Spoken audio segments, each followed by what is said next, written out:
Good evening everyone. जय श्री राम। आप सभी का बहुत बहुत स्वागत है इस एडवांस वास्तु के कोर्स के अंदर। इस कोर्स की शुरुआत करने से पहले मैं हाथ जोड़कर सबसे पहले इस सृष्टि के सृजनकर्ता ब्रह्मा, पालनहर्ता विष्णु और विनाशहर्ता महेश, ब्रह्मा विष्णु महेश को प्रणाम करता हूं। उसके बाद 45 देव शक्तियों को प्रणाम करता हूं, वास्तु पुरुष मंडल को प्रणाम करता हूं, साथ ही साथ अपने परम पिता परमात्मा, अपने इष्ट देव, कुल देवी कुल देवता, अपने पितरों को, अपने माता पिता को प्रणाम करते हुए मैं आगे बढ़ता हूं और आप सभी के अंदर बैठे बैठी उस दैवीय शक्ति को प्रणाम करता हूं, जिससे कि हम सब लोग मिलकर इस कोर्स को बहुत बहुत अच्छे तरीके से सीखेंगे और वास्तुशास्त्र की गहराइयों को जानने की कोशिश करेंगे। आज हम सब लोग यहाँ पर एकत्रित हुए हैं वास्तुशास्त्र की थोड़ी और गहनताओं के बारे में जानने के लिए। इस कोर्स का नाम एडवांस वास्तु कोर्स है, बट एक्चुअल में इस कोर्स के अंदर हम 45 देव शक्तियों को आत्मसात करने की कोशिश करेंगे।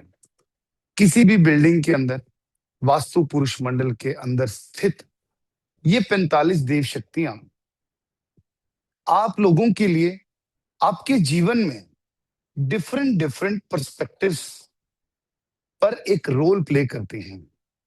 जब भी आप जीवन में कोई भी कार्य करते हैं, जब भी आप जीवन में कहीं पर भी अटकते हैं, तो आप इन 45 देव शक्तियों को एक्टिवेट करके अपने जीवन में इनका एक बहुत ही अच्छा अनुभव पा सकते हैं। आखिरकार ये एडवांस वास्तु है क्या, या ये 45 देव शक्तियां है क्या? तो शुरुआत करते हैं एक कहानी से। कहा जाता है कि आज से कुछ 12,000 साल पहले देवताओं और राक्षसों में मलयुद्ध हुआ। उस मलयुद्ध में एक तरफ थे भगवान शिव और एक तरफ थे अंधकासुर। जब मलयुद्ध हो रहा था तो उन दोनों के पसीने की बूंदों से एक महाभूत उत्पन्न हुआ। जब एक महाभूत उत्पन्न हुआ तो उसी समय पर वो युद्ध का वहीं पर विराम हो गया, वो युद्ध वहीं पर रुक गया। देवताओं को ये लगा कि शायद कोई नया राक्षस आ गया है, और वहीं पर राक्षसों को ये लगा कि शायद यहाँ पर एक नया देवता आ गया है। लेकिन उस महाभूत ने उस समय पर भगवान शिव से बोला कि हे प्रभु, मुझे बहुत भूख लगी है, आप मुझे अनुमति दें कि मैं कुछ भी खा सकूं। तो भगवान शिव ने उन्हें वरदान दे दिया कि तुम कुछ भी खा सकते हो। तो उसने तीनों लोकों को खाने की ठान ली। अब भगवान शिव का दिया हुआ वरदान तो खुद भगवान शिव भी वापस नहीं ले सकते। जब ऐसा हुआ तो उसने तबाही मचानी शुरू कर दी, हर चीज को खाना शुरू कर दिया, हर चीज ने हाहाकार मचाना शुरू कर दिया। इतने में देवता और राक्षस दोनों ब्रह्मा जी के पास गए। ब्रह्मा जी के पास जाकर उन्होंने कहा कि हे ब्रह्मा, भगवान शिव ने इन्हें वरदान दे दिया है, इस तरीके से एक महाभूत उत्पन्न हुआ, अब आप इसका कोई सोल्यूशन निकालिए। तो ब्रह्मा जी ने 32 देवताओं की मदद से और 12 असुरों की मदद से उस महाभूत को पकड़ कर लाने को कहा। जब पकड़ कर लाए तो उसे औंधे मुंह लेटा दिया, यानी कि उल्टा लेटा दिया। जब उसे उल्टा लेटाया तो वो चीखने लगा, चिल्लाने लगा, और उसने ये कहा कि हे ब्रह्मा, इसमें मेरी क्या गलती है? अगर मुझे इतनी भूख लगती है तो मैं तो इन्हीं दो महाप्राणियों के पसीने की बूंदों से उत्पन्न हुआ हूं। तब ब्रह्मा जी ने उसे वरदान दिया कि आज से तुम मेरे मनस पुत्र हो। मनस पुत्र की अगर हम बात करें, मतलब हमारी मेंटल एक्सटेंशन। आज से तुम मेरे मनस पुत्र हो। आज से मैं तुम्हें ये वरदान देता हूं कि तीनों लोकों में जो भी तुम्हारा ध्यान रखेगा, तो देवता उसे वरदान देंगे, और अगर कोई तुम्हारा ध्यान नहीं रखेगा तो असुर उसे श्राप देंगे। ये कहकर वो उस वास्तु पुरुष की पीठ पर बिल्कुल सेंटर में बैठ जाते हैं। इसी से 45 देवता वास्तु पुरुष के भागों में अलग अलग जगह पर बैठे हुए हैं। इस तरह की करीब करीब 10 से 12 अलग अलग कहानियां हैं वास्तु पुरुष की। This is one of them. लेकिन समझने वाली बात यह है कि क्या सच में ये कहानियां सत्य हैं, या सच में वास्तु पुरुष की एनर्जीज इस तरीके से इम्पैक्ट करती हैं। तो कुछ साल पहले हार्टमैन एंड करी ने, आई थिंक जर्मनी के ये स्कॉलर्स थे, उन्होंने बहुत ही गहनता से रिसर्च करी। कई साल, कई वर्ष पुरानी बात है। जब उन्होंने बहुत गहनता से रिसर्च करी, तो उन्होंने ये पाया कि जमीन के अंदर जब भी एक एरिया कंस्ट्रक्टेड हो जाता है, जब भी एक एरिया की सीलिंग कर दी जाती है, तो उसके अंदर धरती के अर्थ एनर्जी करंट फील्ड्स पैदा हो जाते हैं। अदरवाइज भी हमारी धरती के अंदर इलेक्ट्रोमैग्नेटिक अर्थ एनर्जी फील्ड्स हैं। तो धरती के अंदर कुछ करंट्स पैदा हो जाते हैं, और उन करंट्स का एक ह्यूमन बॉडी के बिहेवियर पर बहुत बड़ा इंपैक्ट पड़ता है। उन्होंने अपनी रिसर्चेस में यह भी लिखा कि इसके अकॉर्डिंगली अगर कोई पर्सन नॉर्थ से लेकर ईस्ट के बीच में बैठकर कुछ पढ़ने की, समझने की कोशिश करता है, तो उसकी समझ ज्यादा विकसित हो जाती है। उन्होंने ये भी देखा कि अगर कोई पर्सन उत्तर दिशा यानी नॉर्थ डायरेक्शन की ओर बैठकर काम करने की कोशिश करता है, तो उसका काम में बहुत मन लगता है और उसके पास काम बहुत ज्यादा आता है। ऐसी ही रिसर्चेस और कई सारी कंट्रीज के अंदर हुई, जिनमें इलेक्ट्रोमैग्नेटिक अर्थ एनर्जी फील्ड्स के बारे में जाना गया, और हमारे यहां पर इनको वास्तु देवता पुरुष के नाम से पहचाना गया। आखिरकार इतना सामंजस्य एक ही चीज के अंदर कैसे हो सकता है?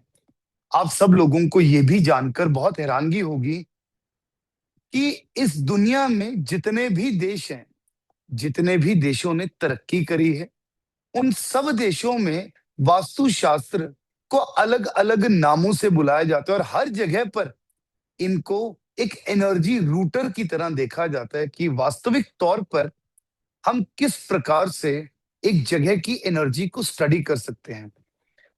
अगर आप यूके के अंदर मेजरली बड़ी बिल्डिंग्स को देखेंगे, बड़े विक्टोरियन हाउसेस को देखेंगे, उनके अंदर भी आप सेम ही पाएंगे कि वास्तुशास्त्र की बहुत तरीके से कदर की गई है और उनके प्रिंसिपल्स को फॉलो किया गया है। आप जर्मनी में जाकर देखेंगे, वहां पर भी इसी तरीके से वास्तुशास्त्र के प्रिंसिपल्स को फॉलो किया गया है। जापान में इस चीज को बहुत अच्छे तरीके से फॉलो किया जाता है। चाइना में इन चीजों को बहुत अच्छे तरीके से फॉलो किया जाता है। तो लगभग लगभग हर कंट्री में उनके अपने नॉलेज के अनुसार इन चीजों को फॉलो किया गया है। हम लोग इनको अपने तरीके की कहानियों से पढ़ते हैं, और बहुत सारी चीजें हम अगर प्रैक्टिकली भी देखते हैं, तो हमारे आसपास की चीजों को हम समझ पाते हैं। और जब हम बात करते हैं इन देवता फील्ड्स की, तो इन देवताओं की हजारों कहानियां हमारे कई ग्रंथों में अलग अलग स्वरूपों में भी दी गई हैं।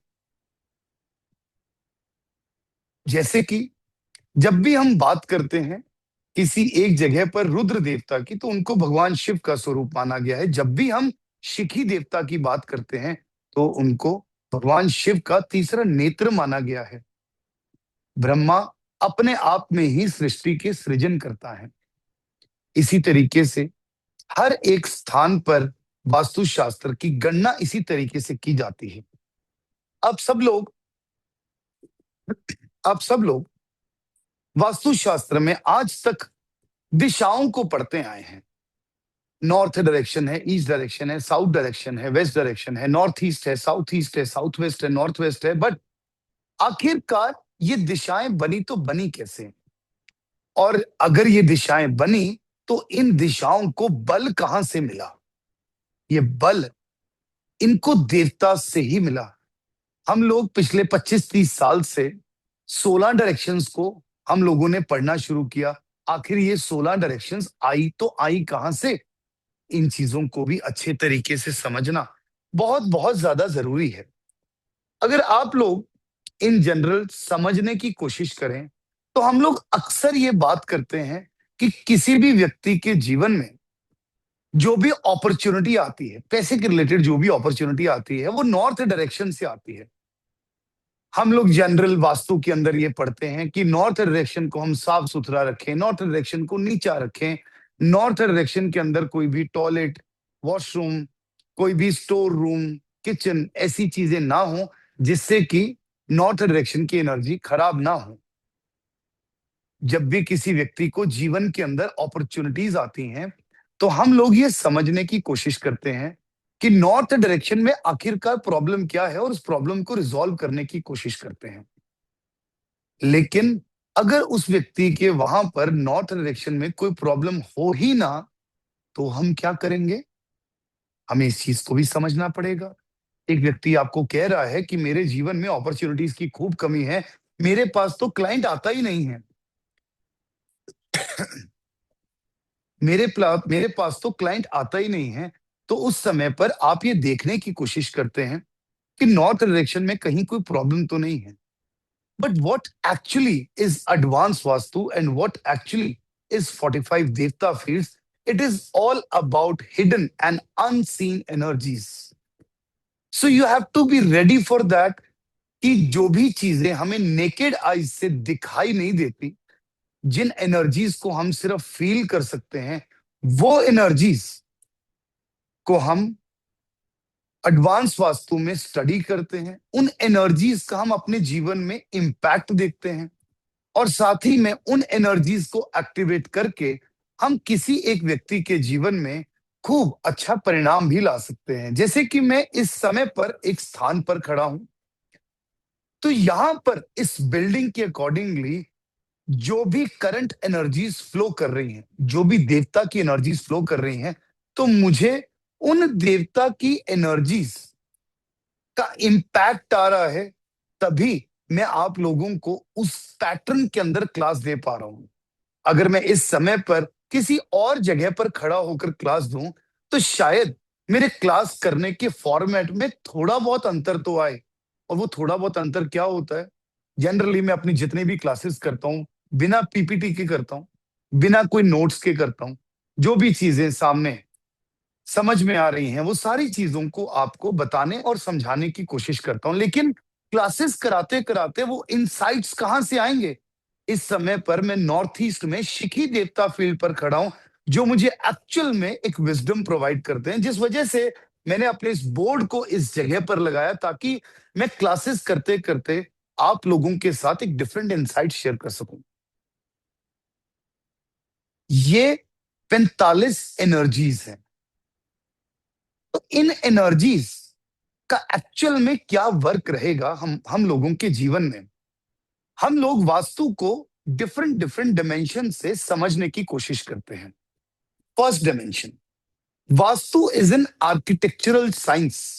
जिस साइंस के अकॉर्डिंगली किस जगह पर क्या चीज प्लेस होनी चाहिए, हम उन प्लेसमेंट्स को वास्तुशास्त्र के अकॉर्डिंगली करते हैं। जब भी किसी का नया घर, ऑफिस या फैक्ट्री बन रहा होता है तो उस समय पर हम वास्तुशास्त्र के प्रिंसिपल्स के अकॉर्डिंगली साउथ में क्या आना चाहिए, नॉर्थ में क्या आना चाहिए, ईस्ट में क्या आना चाहिए, वेस्ट में क्या आना चाहिए, उन सब चीजों का चयन कर लेते हैं। नेगेटिव जोन्स में कोई चीजें ना आए, पॉजिटिव जोन्स में अच्छी अच्छी चीजें रहें, हम उन चीजों का चयन कर लेते हैं। So this is first architectural dimension. Second dimension की जब हम बात करते हैं तो सेकेंड डायमेंशन क्या कहती है? सेकेंड डायमेंशन कहती है कि जब भी कोई व्यक्ति अपने जीवन में किसी भी तरह की प्रॉब्लम से जूझ रहा है तो उसकी प्रॉब्लम को उस व्यक्ति के घर, ऑफिस या फैक्ट्री या उसके कोई भी प्रेमाइसिस के सिम्टम्स के साथ मैच करके आप उस व्यक्ति के जीवन में उन प्रॉब्लम से उसको निजात दिला सकते हैं। जो भी आपको नेकेड आई से स्ट्रक्चरल के अंदर मूवेबल या फिक्स्ड आइटम्स दिखती हैं, आप उन सब चीजों से उस व्यक्ति को निजात दिला सकते हैं। This is second dimension. जब हम थर्ड डायमेंशन की बात करते हैं, तब हम बात करते हैं हर एक पर्टिकुलर पॉइंट के एनर्जी फील्ड की। अब इन दो चीजों में तो हमने एक सिस्टम को सेट करने की कोशिश करी, बट माइंडेड, अब ये बहुत इंपॉर्टेंट पॉइंट है, ध्यान से सुनो कि ये क्लासेस में आप लोगों को एक्चुअल में इससे आप लोगों के जीवन में क्या इम्पैक्ट आएगा और आप अपने क्लाइंट्स के जीवन में क्या इम्पैक्ट ला सकते हैं। एडवांस वास्तु में 45 देव शक्तियों का अध्ययन करके आप किसी भी व्यक्ति के जीवन को एब्सोल्यूट लेवल पर अपलिफ्ट कर सकते हो, उस व्यक्ति के जीवन में तरक्की लेकर आ सकते हो, और उस व्यक्ति के जीवन में आप खूब सारी एनर्जीज को इन्वोक करके उसकी लाइफ को 360 डिग्री ट्रांसफॉर्म कर सकते हो। जैसे कि एक छोटी सी एग्जांपल देकर समझाता हूं। अभी तक हम लोगों ने बात करी कि नॉर्थ डायरेक्शन की जब हम बात कर रहे हैं, तो नॉर्थ डायरेक्शन में से अपॉर्चुनिटीज आती हैं, बट वास्तविक रूप में ये अपॉर्चुनिटीज लेकर कौन आता है? जब हम शक्ति चक्र की बात करते हैं, तो शक्ति चक्र के हिसाब से नॉर्थ डायरेक्शन में 4 एनर्जी फील्ड्स आपको मिलेंगे। सबसे पहले आपको मिलेंगे वहां पर ब्रह्मा, उसके बाद आपको मिलेंगे वहां पर बुधर, उसके बाद आपको मिलेंगे वहां पर भल्लाट, और उसके साथ आपको मिलेंगे वहां पर सोमा। अभी आप लोगों को ये नोट करने की जरूरत नहीं है, क्योंकि जब हम आगे जाकर एक एक देवता फील्ड को अच्छे तरीके से पढ़ेंगे, तो आप लोगों को और इजी तरीके से समझ में आ जाएगा कि ये देवता फील्ड्स किस तरीके से आपके लिए काम कर रहे हैं। अब बड़े ध्यान से इस चीज को समझने की कोशिश करेंगे। ये नॉर्थ डायरेक्शन है, ये नॉर्थ डायरेक्शन है, ये नॉर्थ डायरेक्शन इन 4 देवता फील्ड्स को मिलाकर बनी, जिनमें ये चारों देवता फील्ड्स अपने अपने संदर्भ में काम करके इस नॉर्थ डायरेक्शन को बिल्डअप करते हैं। अगर आपको एक छोटा सा ग्लिम्स दूं, तो जो ये भल्लाट है, भल्लाट एक ऐसे देवता फील्ड है जो आपको ये समझ देते हैं कि वास्तव में क्लाइंट को चाहिए क्या, जिससे आप अपने जीवन के अंदर क्लाइंट्स को अट्रैक्ट कर सकते हैं। जब हम बात करते हैं सोमा देवता फील्ड की, तो ये आपको पैसे की समझ देते हैं कि आप क्लाइंट को किस प्राइस में प्रोडक्ट ऑफर कर रहे हो, और क्या आपके क्लाइंट को आपका प्राइस समझ में आ रहा है या नहीं आ रहा, तभी आपका क्लाइंट कन्वर्ट होगा। इन शॉर्ट अगर मैं बताऊं, तो बल्लाड से क्लाइंट्स आपके जीवन में आते हैं और सोमा से वो क्लाइंट एक्चुअल में कन्वर्ट होते हैं। अब इसमें जब हम बहुत ब्यूटीफुली ये समझते हैं कि जब किसी व्यक्ति को पैसे की समझ हो, जब किसी व्यक्ति को ये समझ हो कि क्लाइंट को एक्चुअल में चाहिए क्या, तो ऑटोमेटिकली उस व्यक्ति के जीवन के अंदर अपॉर्चुनिटीज आ ही जाती हैं। हम नॉर्थ में ग्रीन लैंडस्केप की सीनरी रखते हैं, नॉर्थ में हम मनी प्लांट रखते हैं, नॉर्थ में हम और कई सारी रेमेडीज करते हैं ताकि हम नॉर्थ को एक्टिवेट कर सके। लेकिन जब हम छोटी छोटी सी फूड रेमेडीज को इन देवता फील्ड्स पर रखते हैं, तो हमारे जीवन में बड़ी अपॉर्चुनिटीज आती हैं। ये बल्लाट ऐसे देवता फील्ड हैं नॉर्थ के अंदर जो आपके जीवन में बड़ी अपॉर्चुनिटीज लेकर आते हैं। नॉर्मली अगर कोई आपको कह रहा है कि उसके पास क्लाइंट नहीं आ रहा या कम है, तो हम क्या देख रहे हैं? हम तो नॉर्मली ये देख रहे हैं नॉर्थ में पीला रंग तो नहीं है, स्टोर तो नहीं है, किचन तो नहीं है। लेकिन अगर आपको उस व्यक्ति के जीवन में ज्यादा से ज्यादा क्लाइंट्स को लेकर आना है, तब आप क्या करेंगे? तब आप एक पर्टिकुलर एनर्जी फील्ड को ही एक्टिवेट करेंगे। और इसके अलावा एक और चीज को समझने की कोशिश करते हैं कि एक एक देवता फील्ड कई कई संदर्भों में काम आता है। हम तो इस तरीके से भी काम ले लेते हैं कि जब भी कभी हमें किसी प्रॉपर्टी के लिए क्लाइंट लेकर आना होता है, तो उस प्रॉपर्टी के पेपर्स को बल्लार देवता फील्ड में रख के ऊपर थोड़े से छुआरे रख देते हैं, तो आप देखते हैं कि उसके रिलेटेड क्लाइंट आना शुरू हो जाता है। अब ये छुआरे क्या है? 45 देव शक्तियों में हर एक देवता फील्ड का अपना अपना अलग अलग फूड है। तो हम जब भी एक फूड को उस देवता फील्ड पर रखते हैं तो उनसे हम उनको प्रॉपर तरीके से एक्टिवेट कर पाते हैं। This is the beauty of these Devta fields, and actually, these are completely unseen energies.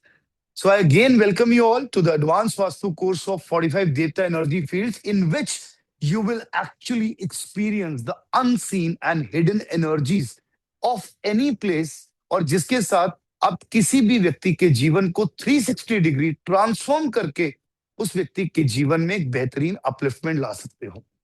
किस किस समय पर कौन कौन से देवता फील्ड कैसे कैसे काम करते हैं, किसी के घर में पर्टिकुलर देवता फील्ड्स किस तरीके से काम करते हैं, किसी के ऑफिस में, किसी के बिजनेस में पर्टिकुलर देवता फील्ड्स किस तरीके से काम करते हैं, किसी की फैक्ट्री में पर्टिकुलर देवता फील्ड्स किस तरीके से काम करते हैं। ये सब चीजों को हम इस कोर्स के अंदर डिटेल में पढ़ेंगे, और कब कब कैसे कैसे देव स्टड स्प्रिंग से इनको एक्टिवेट करना है, फूड से इनको एक्टिवेट करना है, देवता स्प्रे से इनको एक्टिवेट करना है। ये सब चीजों को भी अच्छे से पढ़ेंगे, और साथ में ये भी देखेंगे कि एक किस किस देवता फील्ड पर आपके बैठने या किसी एक कार्य प्रणाली को करने से कैसे आप अपने जीवन में एक एक्स्ट्रा ऑर्डिनरी ट्रांसफॉर्मेशन को लेकर आ सकते हो। मैं बार बार आप लोगों से ये कह रहा हूं, 45 देव शक्तियां, 45 देव शक्तियां। आखिरकार मैं ऐसा क्यों नहीं कहता कि 33 देवता 12 राक्षस, 33 देवता 12 राक्षस, ऐसा क्यों नहीं कहते? अगर आप लोगों से मैं ये कहूं कि जो नेगेटिव जोन्स होते हैं, कौन कौन से नेगेटिव जोन्स होते हैं, याद है? East south east, south south west, west north west, ये पता है आप लोगों को? तो ये 3 नेगेटिव जोन्स होते हैं। अगर मैं आप लोगों से ये कहूं कि ये तीनों नेगेटिव जोन्स में जितने भी देवता फील्ड्स हैं, उनके अंदर असुरों के अलावा देवता भी हैं, तो अगर मैं ये कहूं कि साउथ साउथ वेस्ट में भी देवता बैठे हैं, तो और अगर मैं आपसे ये कह दूं कि नॉर्थ ईस्ट के अंदर भी असुर बैठे हैं, तो आप लोगों को कहीं ना कहीं दिमाग के अंदर शंका होनी शुरू हो जाएगी कि नॉर्थ ईस्ट के अंदर असुर बैठे हैं, ऐसा कैसे हो सकता है? Yes, this is absolutely right. इसीलिए मैं अपने कोर्स के अंदर इस बाइफरकेशन को कभी नहीं देता कि ये देवता हैं, ये असुर हैं। हमारे लिए सारे देवता ही हैं जो हमारे लिए अपने जीवन के अंदर काम कर रहे हैं। हमें सभी देवता या सभी एनर्जी फील्ड्स, मैं दोनों टर्म्स साथ साथ में यूज करता हूं। उसका रीजन क्या है? फर्स्ट इज स्पिरिचुअल टर्म देवता fields, second is scientific term which is energy fields. तो जब हम इस तरीके से देखते हैं तो हमें समझ में आता है कि कैसे एक पर्टिकुलर देवता फील्ड को हमें एक्टिवेट करना और कैसे हम एक देवता के ऊपर काम करते हैं। लेकिन मैं बार बार एक चीज कहूंगा आपसे कि इस कोर्स में आप हिडन एनर्जी फील्ड्स के बारे में सीखेंगे, और ये कोर्स सिर्फ वास्तु में प्रॉब्लम सॉल्व करने के लिए नहीं है। ये कोर्स किसी व्यक्ति की लाइफ को ट्रांसफॉर्म करने के लिए है, उसकी लाइफ में अपलिफ्टमेंट लाने के लिए है। बाकी इस कोर्स के अंदर आप देवता फील्ड सीखो ना सीखो, काम करना जरूर सीख जाओगे कि एक्चुअल में काम कैसे करना है, व्यापार कैसे करना है, और किसी बिजनेसमैन का जब वास्तु करना है, किसी फैक्ट्री पर्सन का जब वास्तु करना है, तो किस तरीके से करना है। क्योंकि आप लोगों को भी अच्छी फीस, अच्छा पैसा एक बिजनेस पर्सन, एक अच्छा इंडस्ट्रियलिस्ट ही देता है। एनीवेज, इस कोर्स को शुरू करने से पहले कुछ और बातें भी आप लोगों से करनी बेहद जरूरी हैं, जो शायद आप लोगों को समझाने में मुझे थोड़ा समय लग जाए। कोशिश करिए कि थोड़ा जल्दी समझ लेना। हम लोग बचपन से पढ़ाई करते आ रहे हैं, पर ऐसी कौन सी पढ़ाई हो गई जिससे पहले आप लोगों को एक डाइट शेड्यूल दिया गया? ऐसी कौन सी पढ़ाई हो गई जिससे पहले आप लोगों को रिगरस मेडिटेशन करने के लिए कहा गया? ये 45 देव शक्तियों को अब्सॉर्ब करना इतना आसान नहीं है जितना थ्योरी पार्ट है। मैं आप लोगों को अच्छे तरीके से घोल कर पिला दूंगा, ये मेरी रिस्पॉन्सिबिलिटी है। आप सब लोग अगर हर रोज क्लास के अंदर समय से आएंगे, तरीके से बैठेंगे, तो आप लोगों को इस कोर्स के एंड तक 45 के 45 देवता फील्ड्स के नाम याद हो जाएंगे, जो कि शायद आपको सुनने में भी टफ लगे। अगर मैं आपसे क्रम अनुसार बोलना शुरू करूं कि सबसे पहले ब्रह्मा है, फिर भूधर है, फिर आर्यमा है, फिर विवस्वान है, फिर मित्र है, फिर आपा है, आपावस्था है, सविता है, सवित्र है, इंद्र है, जया है, रुद्र है, राजयक्ष्मा है। तो आप लोगों को लगेगा भैया ये ऊपर की गेम है, नहीं समझ में आएगा। लेकिन मैं आप लोगों से ये वादा करता हूं कि आपको एक एक देवता फील्ड अंदर तक आत्मसात हो जाएगा। That is my promise. Second thing, आप लोगों को इसी ऑफिस के अंदर मैं प्रॉपर अपने पूरे ऑफिस के एरिया में प्रैक्टिकली ऑरा स्कैनर कैसे चलता है, प्रैक्टिकली कोई भी रेमेडी कैसे लगती है, वो लगाकर दिखाऊंगा। Which is little bit tough job, but yes I will manage to do it. कि कैसे मुझे एक एक रेमेडी को आपको प्रैक्टिकली बताना है, और ऑरा स्कैनर के पार्ट में मुझे कैसे ब्यूटीफुली आप लोगों को डिटेल में प्रैक्टिकली सिखाना है, जो जिससे आपको लगेगा कि ये एक लाइव प्रैक्टिकल क्लास ही है। बट जब आप ये कोर्स कर लेंगे ना, तो प्रॉब्लम क्या होती है, जब भी किसी का काम करने के लिए जाएंगे तो देवता फील्ड के नाम याद नहीं आएंगे। और 45 देव शक्तियों के एकदम से नाम याद आना, एक एक को स्कैन करना शायद पॉसिबल नहीं है। इसके लिए आप लोगों की बॉडी, माइंड एंड सोल, तीनों चीजों का डिटॉक्सिफाई होना बहुत इंपॉर्टेंट है, जिसकी वजह से आप सब लोग इन 45 देव शक्तियों को अपने अंदर ग्रहण कर पाएंगे। क्योंकि जब भी कोई व्यक्ति बोलेगा सर मेरे जीवन के अंदर ये प्रॉब्लम है, तो तब तुरंत से आपके मेमोरी की एक फाइल में से एक देवता फील्ड पॉपअप होंगे, और आप उस क्लाइंट को बताएंगे कि इसमें प्रॉब्लम है, इसमें काम कर लो, तथास्तु, आपको जीवन के अंदर प्रॉब्लम नहीं आएगी। तो ये बॉडी, माइंड एंड सोल को हमें डिटॉक्स करना बहुत जरूरी है। क्योंकि हम जिस लेवल के अंदर काम करने जा रहे हैं, उसमें सबसे ज्यादा इंपॉर्टेंट है हमारी इंट्यूशंस। जैसे कि हमारी क्लास में शायद अमित मंडालिया जी आज पहली बार आए होंगे, शायद पहली बार इन्होंने ज्वाइन किया होगा, मैं इनको देख पा रहा हूं। तो अगर मैं इनको देखते ये बता दूं कि इनके नॉर्थ वेस्ट में ये प्रॉब्लम है, या इनके नॉर्थ वेस्ट में प्रॉब्लम है, मजा तो तभी है। क्या है ये इंट्यूशंस है सर, है या नहीं है? है। अनम्यूट दिया है मैंने आपको, मैं जानता भी नहीं सर आपको, कहां से हैं आप? हाँ है। हाँ है। अब मुझे कैसे पता लगा? इसका मतलब ये नहीं है कि मैं कोई जादूगर हूं, ये इसका मतलब ये भी नहीं है कि मैं भगवान हूं। भैया मैं एक सीधा सादा सा इंसान हूं। लेकिन अपने आप को इस तरीके से ट्रेन करना, अपने आप को इस तरीके से ट्रेन करके अपने इंट्यूटिव माइंड को बताना कि किसी की शक्ल देखकर भी पता लग जाए कि यहाँ ये प्रॉब्लम है, तो मजा आ जाएगा। किसी की साइट पर गए, कदम रखा, कदम रखते ही चेहरे पर ऐसी मुस्कुराहट आ जाती है, अरे इसके यहाँ पर ये प्रॉब्लम है, कोई नहीं, अपने स्कोप में है। कितनी लंबी चौड़ी बात है, मजा तो तब आता है। यहाँ पर इस समय पर मुझे छोड़कर क्लास में 445 पीपल हैं। भगवान से डर के कहता हूँ, बट मैं सबके घरों के बारे में शायद कुछ कुछ बता दूं, और ये भी बता दूं कि इनके जीवन के अंदर क्या प्रॉब्लम चल रही होगी, या ये इस कोर्स में किस वजह से आए होंगे। बट मुझे अपनी इंट्यूशंस को वेस्ट नहीं करना, और आप लोगों को भी नहीं करना।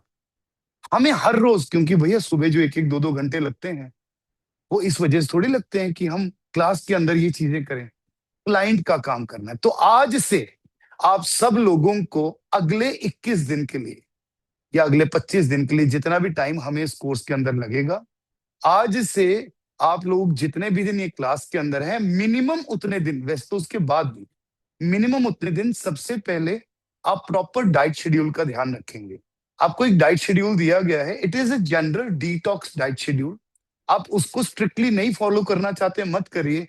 तीन चार चीजों का आप ध्यान रखिए। सबसे पहले, जो भी लोग ड्रिंकिंग एंड स्मोकिंग करते हैं, अगर वो बिल्कुल छोड़ देंगे 21 दिन के लिए तो बहुत बढ़िया। बिल्कुल नहीं छोड़ सकते, एटलीस्ट उसे कम कर दीजिए। जो भी लोग नॉनवेज खाते हैं, अगर तो उनके कल्चर में है, रोज बन रहा है, that's a separate thing. Try करिए कि आप ये 20-25 दिन के लिए नॉनवेज को छोड़ दें।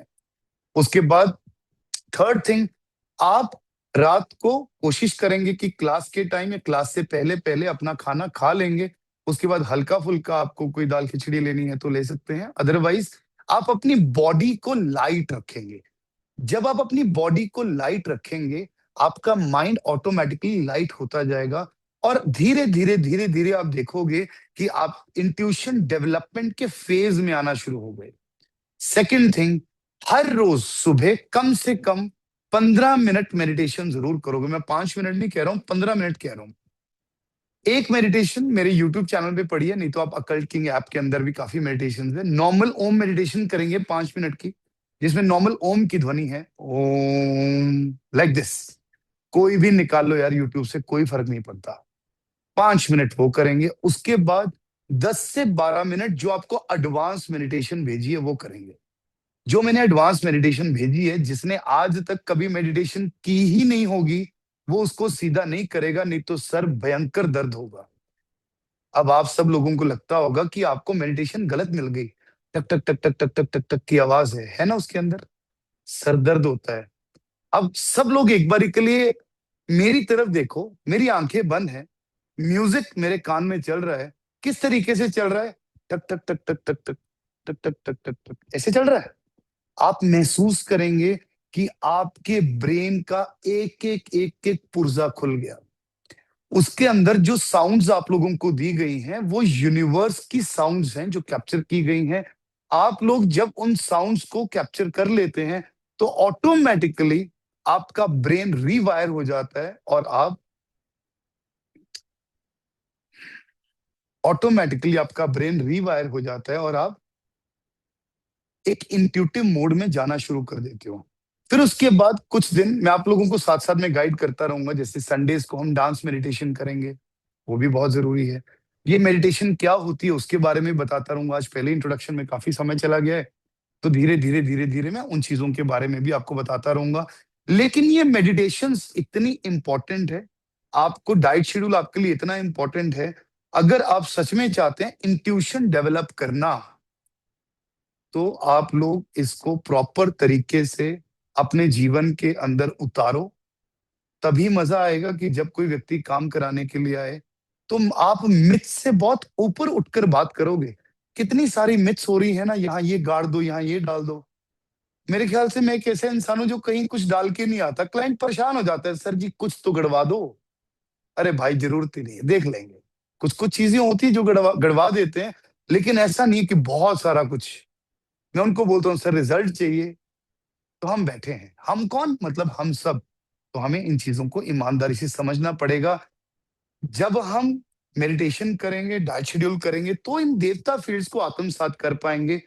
तब हम अपनी नेकेड आईज से भी वो अनसीन एनर्जीज को देख पाएंगे कि एक्चुअल में ये अनसीन एनर्जीज किस तरीके से काम कर रही हैं। दूर से आपको सेंस होना शुरू शुरू हो जाएगा, कहां पर क्या गड़बड़ है।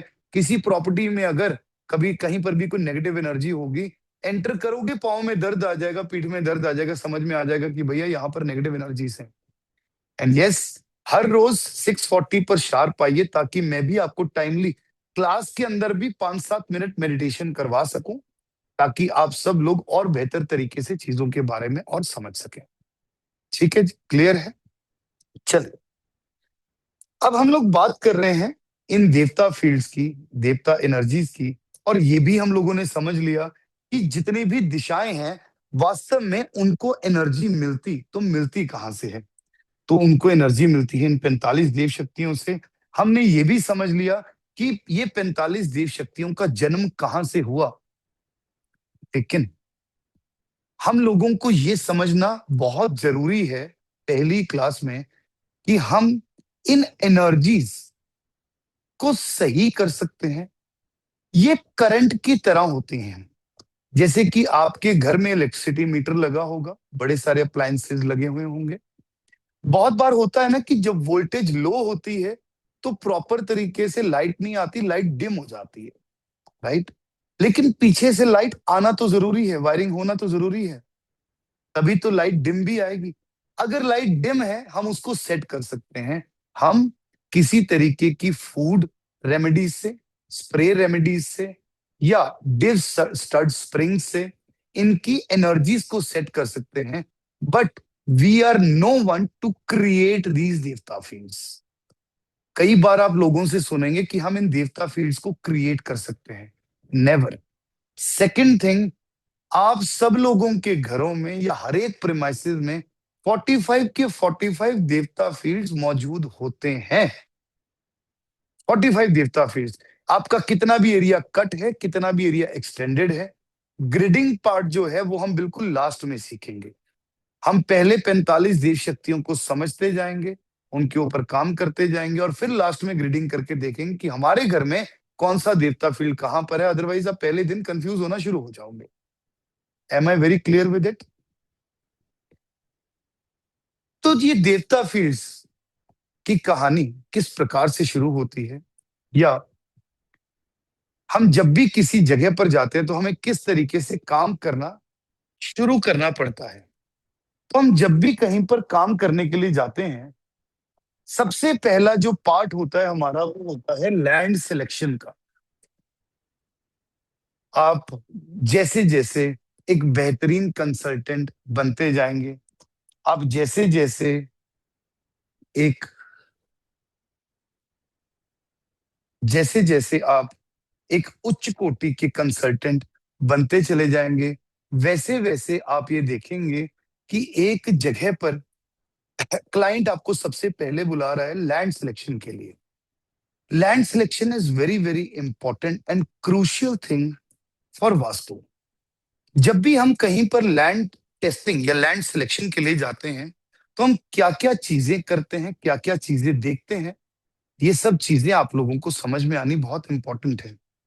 अब जब भी एक लैंड को एनालाइज करने के लिए जा रहे हो, सबसे पहले आप ये देखोगे कि उस लैंड के नॉर्थ डायरेक्शन की तरफ कहीं बहुत बड़ी ऊंची बिल्डिंग्स ना हो, पहाड़ी ना हो, या उसके साउथ या साउथ वेस्ट की तरफ कहीं पर भी कोई खाई ना हो, कोई गड्ढा ना हो इमीडिएटली, या कोई वाटर बॉडी ना हो साउथ या साउथ वेस्ट की तरफ।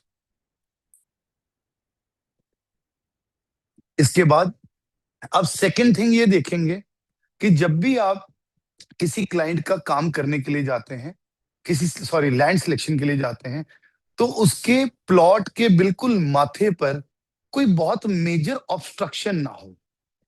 मेजर ऑब्स्ट्रक्शन मतलब जैसे कि कोई पिलर आ गया, खंबा आ गया, कोई पेड़ बिल्कुल मेन गेट को टच करता हुआ आ गया, तो बिल्कुल उसकी एंट्रेंस के बाहर कोई ऑब्स्ट्रक्शन ना हो। अब जब भी लैंड सिलेक्शन के लिए जाएंगे, ये भी देखेंगे कि उनके प्लॉट के नॉर्थ ईस्ट के आउटर में कहीं कोई ट्रांसफार्मर तो नहीं आ गया, कहीं कोई पोल तो नहीं आ गया, या कहीं कोई बहुत ज्यादा गंदगी वाली चीज तो नहीं आ गई। ये एक मेजर मेजर सी चीजें हैं जो हम एनालाइज करते हैं। इसके अलावा जब भी हम किसी के प्लॉट में जाते हैं, तो वहां पर विश्वकर्मा प्रकाश के अनुसार हम तीन तरीकों से हम चेक करते हैं कि ये प्लॉट की एनर्जीज अच्छी है या नहीं। हम उस प्लॉट में 1.5 feet by 1.5 feet by 1.5 feet का खड्डा करते हैं। 1.5 feet by 1.5 feet by 1.5 feet गहरा खड्डा करते हैं। उस खड्डे के अंदर से जो मिट्टी निकलती है, उस मिट्टी को ही दोबारा भर देते हैं। अगर तो वो मिट्टी ज्यादा हो जाती है, तो इसका मतलब वो लैंड बड़ी फर्टाइल है, ऑस्पिशियस है। अगर वो मिट्टी बराबर हो जाती है, तो मतलब ये लैंड की एनर्जीज ठीक ठीक है। अगर वो मिट्टी कम हो जाती है, तो इसका मतलब वो लैंड की एनर्जीज वहां पर बहुत कम है या अच्छी नहीं है। दूसरा हम काम करते हैं कि ऐसे ही एक खड्डा और करते हैं, उस खड्डे के अंदर पानी भरते हैं, 100 कदम दूर जाते हैं, 100 कदम पास आते हैं। जब हम इस प्रकार से करते हैं, तो उस समय पर अगर तो पानी का लेवल उतना ही रहता है, तो मतलब यहां पर लैंड बिल्कुल ठीक है। अगर पानी 2-3 इंच कम होता है, तब भी हम कह देते हैं कि इट्स ओके ओके। अगर पानी 4-5 इंच से ज्यादा कम हो जाता है, तो मतलब लैंड की एनर्जीज बिल्कुल भी अच्छी नहीं है। इसके बाद तीसरा, हम एक और खड्डा करते हैं, उसमें हम लगाते हैं 4 मुख वाला दिया। एक दिया होता है ना जिसमें 4 मुख होते हैं, 4 मुख वाला दिया लगाते हैं। एक तरह की बातियां उसके अंदर लगाते हैं, और उन बातियों की जो डायरेक्शन है, एक नॉर्थ की तरफ, एक ईस्ट की तरफ, एक साउथ की तरफ और एक वेस्ट की तरफ, इस तरीके से रख के वो दिए को हम जलाते हैं। 2-4-5 मिनट हम दिए को जलने देते हैं। उसके बाद हम ये देखते हैं कि अगर तो आप वो लैंड अपना घर बनाने के लिए लेने गए हो, ईस्ट की लॉ अगर सबसे ज्यादा चल रही है तो वो लैंड आपके घर बनाने के लिए बहुत ऑस्पिशियस है। जो ईस्ट की तरफ की फ्लेम होगी अगर वो सबसे ज्यादा है तो इसका मतलब वो लैंड आपके घर बनाने के लिए बहुत ऑस्पिशियस है। अगर नॉर्थ की तरफ की लॉ चल रही है तो इसका मतलब ये आपके बिजनेस प्लेस के लिए बहुत ज्यादा ऑस्पिशियस है। अगर साउथ की तरफ की लॉ सबसे ज्यादा होगी तो इसका मतलब ये आपकी इंडस्ट्री बनाने के लिए सबसे ज्यादा ऑस्पिशियस है। और अगर वेस्ट की लॉ होगी तो इसका मतलब ये किसी धर्म स्थान के लिए ये जगह अच्छी ऑस्पिशियस है। आप वहां पर कोई भी घर, ऑफिस या फैक्ट्री ना बनाए। ठीक। इसके अलावा हम और क्या करते हैं, मैं आप लोगों को ना पूरे कोर्स के दौरान बार बार टर्म्स यूज करूंगा, aura scanner, aura scanner. Aura scanner की प्रैक्टिकल ट्रेनिंग आपको बाद में दूंगा, लेकिन अभी आप समझ सकते हैं कि मैं क्या क्या चीजें उसमें बता रहा हूँ, फिर मैं आपको ये सारी चीजें एक साथ सिखाऊंगा। इसके बाद हम ऑरा स्कैनर के अंदर उनके सैंपल्स में उस जगह की मिट्टी डालकर ये चेक करते हैं कि इनके ये जो पर्सन खड़े हैं इनके लिए ये लैंड ऑस्पिशियस रहेगी। अब सीधा डायरेक्टली चेक कर सकते हैं वो मिट्टी डालकर कि इनके लिए लैंड ऑस्पिशियस रहेगी। अगर आप कभी लैंड पर नहीं जा सकते तो आप क्लाइंट से उस लैंड की मिट्टी मंगवा सकते हैं कि भैया आप हमें थोड़ी सी मिट्टी भेज दीजिए ताकि हम आपकी लैंड टेस्टिंग कर लें कि आपके लिए लैंड ऑस्पिशियस रहेगी भी या नहीं रहेगी। उससे आप लोगों को क्लियरली ये आइडिया लग जाता है कि ये लैंड इस व्यक्ति के लिए सही है या नहीं। मैं इस जगह पर 3 सवाल व्यक्ति से मेजरली, ऑरा स्कैनर से मेजरली पूछता हूँ। सबसे पहली चीज, ये लैंड इस व्यक्ति को सूट करेगी या नहीं करेगी। दूसरी चीज, ये लैंड इसके इस कार्य के लिए इसको फलित होगी। अगर किसी व्यक्ति ने अपना ऑफिस बनाना है तो ये लैंड क्या इस कार्य के लिए इस व्यक्ति को फलित होगी। तीसरी चीज, क्या हमें इससे बेटर ऑप्शन देखनी चाहिए। ये भी चीज को हमें साथ में देखना पड़ता है कि क्या हमें इससे बेटर ऑप्शन देखनी चाहिए। ये सारे क्वेश्चंस हम ऑरा स्कैनर से पूछते हैं जिससे हमें फाइनल क्लेरिफिकेशन मिल जाती है कि लैंड अच्छी है या नहीं। लेकिन इनके अलावा हम लैंड के अंदर एनर्जीज को भी चेक करते हैं कि इस लैंड की एक्चुअल में प्रकृति क्या है। लैंड की प्रकृति को स्टडी करना बेहद इंपॉर्टेंट होता है। अब ये प्रकृति क्या होती है, आप लोगों ने ना अक्सर ये देखा होगा, इतने भी पहले से आप कहीं शहरों के अंदर भी चले जाओ, जो पुराने बाजार हैं आज भी खूब कामयाब हैं। किसी ओल्ड सिटी में भी आप चले जाओगे तो जो पुराने बाजार हैं, बेसिकली उन जगहों की एनर्जीज बहुत ऑस्पिशियस है। आप जनरली देखोगे कि हर सिटी में कहीं ना कहीं एक प्रॉपर डेजिग्नेटेड सरकार द्वारा इंडस्ट्रियल एरिया भी दिया गया, जहां पर जितनी इंडस्ट्रीज लगती हैं मोस्टली सारी कामयाब भी होती हैं। प्रॉपर इंडस्ट्रियल एरिया, रिहायशी एरिया, जो रेजिडेंशियल एरिया है, ये भी सरकार द्वारा प्रॉपर प्लानिंग्स करके प्रॉपर तरीके से दिया गया, जिससे कि लोग अपने जीवन के अंदर बड़े सुखद स्वभाव में रह भी रहे थे। आज के युग में जितने बिल्डर्स हैं, कहीं पर भी कोई भी लैंड मिलती है उसमें टाउनशिप कट कर देते हैं, और वहां पर जब फ्लैट्स बनते हैं या लोग वहां पर रहते हैं तो बहुत बार आप ये भी देखते हो कि लोग अपने जीवन को इतना सुखद शायद नहीं व्यतीत कर पा रहे, और लोगों के आपसी रिलेशंस के अंदर मेंटल डिप्रेशन की स्थितियां और बहुत ज्यादा बढ़ती चली जा रही हैं। ये होती है एक लैंड की प्रकृति। एक इंसान के अंदर भी ये प्रकृति होती है, हर एक प्रोडक्ट के अंदर भी ये प्रकृति होती है, और लैंड के अंदर भी ये प्रकृति होती है।